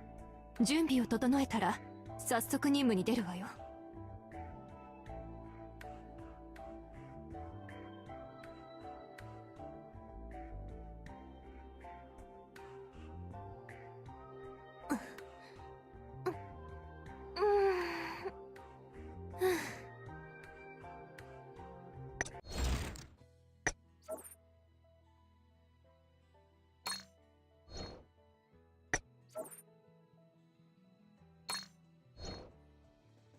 無事終わってよかった。任務に行くんでしょ？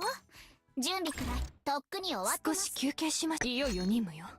準備はいい？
こっちよ。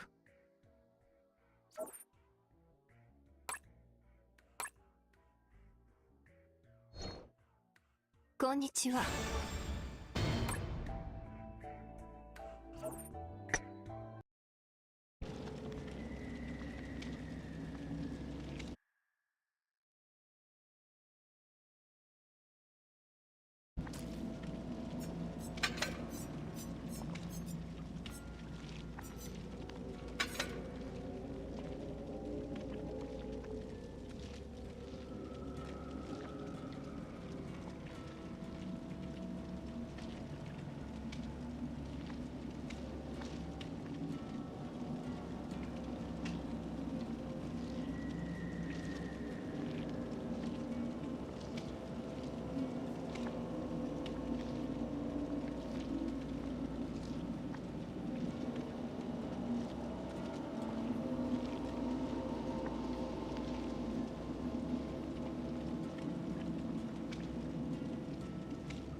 He will not let her face danger alone. The battlefield trembles with tension between reckless resolve and the others quietly withdraw, unwilling to be caught in the backlash. Soon after, a new apartment building stands under a clear sky. A nameplate marks the captain's unit as boxes fill the empty room. She surveys the space calmly, preparing for a fresh start. Not long later, neighbors arrive with small welcoming gifts. Casual conversation flows easily, though suspicion slips into her tone as she questions their sudden friendliness. The truth emerges with laughter, revealing the area's long history of military residence. Realization snapping her restraint. A sudden outburst shakes the building, startling those nearby, and leaving Tajuro confused by the unexpected tremor. At night, a crowded train moves through the city. A woman stands among the passengers, holding a strap while checking her vibrating phone. A message appears on the screen warning her to be careful. Suddenly, a distorted creature manifests inside the carriage, looming above the seated passengers. Its wide grin and unnatural eyes freeze the air around it. The woman remains facing forward, aware of its presence. Later, lanterns glow beneath a starry sky at a lively festival. The boy walks beside the horned woman in a yukata, guiding her through the stalls. People stare at her height and unusual features. She tastes various snacks while moving between stands, clearly enjoying the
Boah.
Oh!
Oh!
Yeah.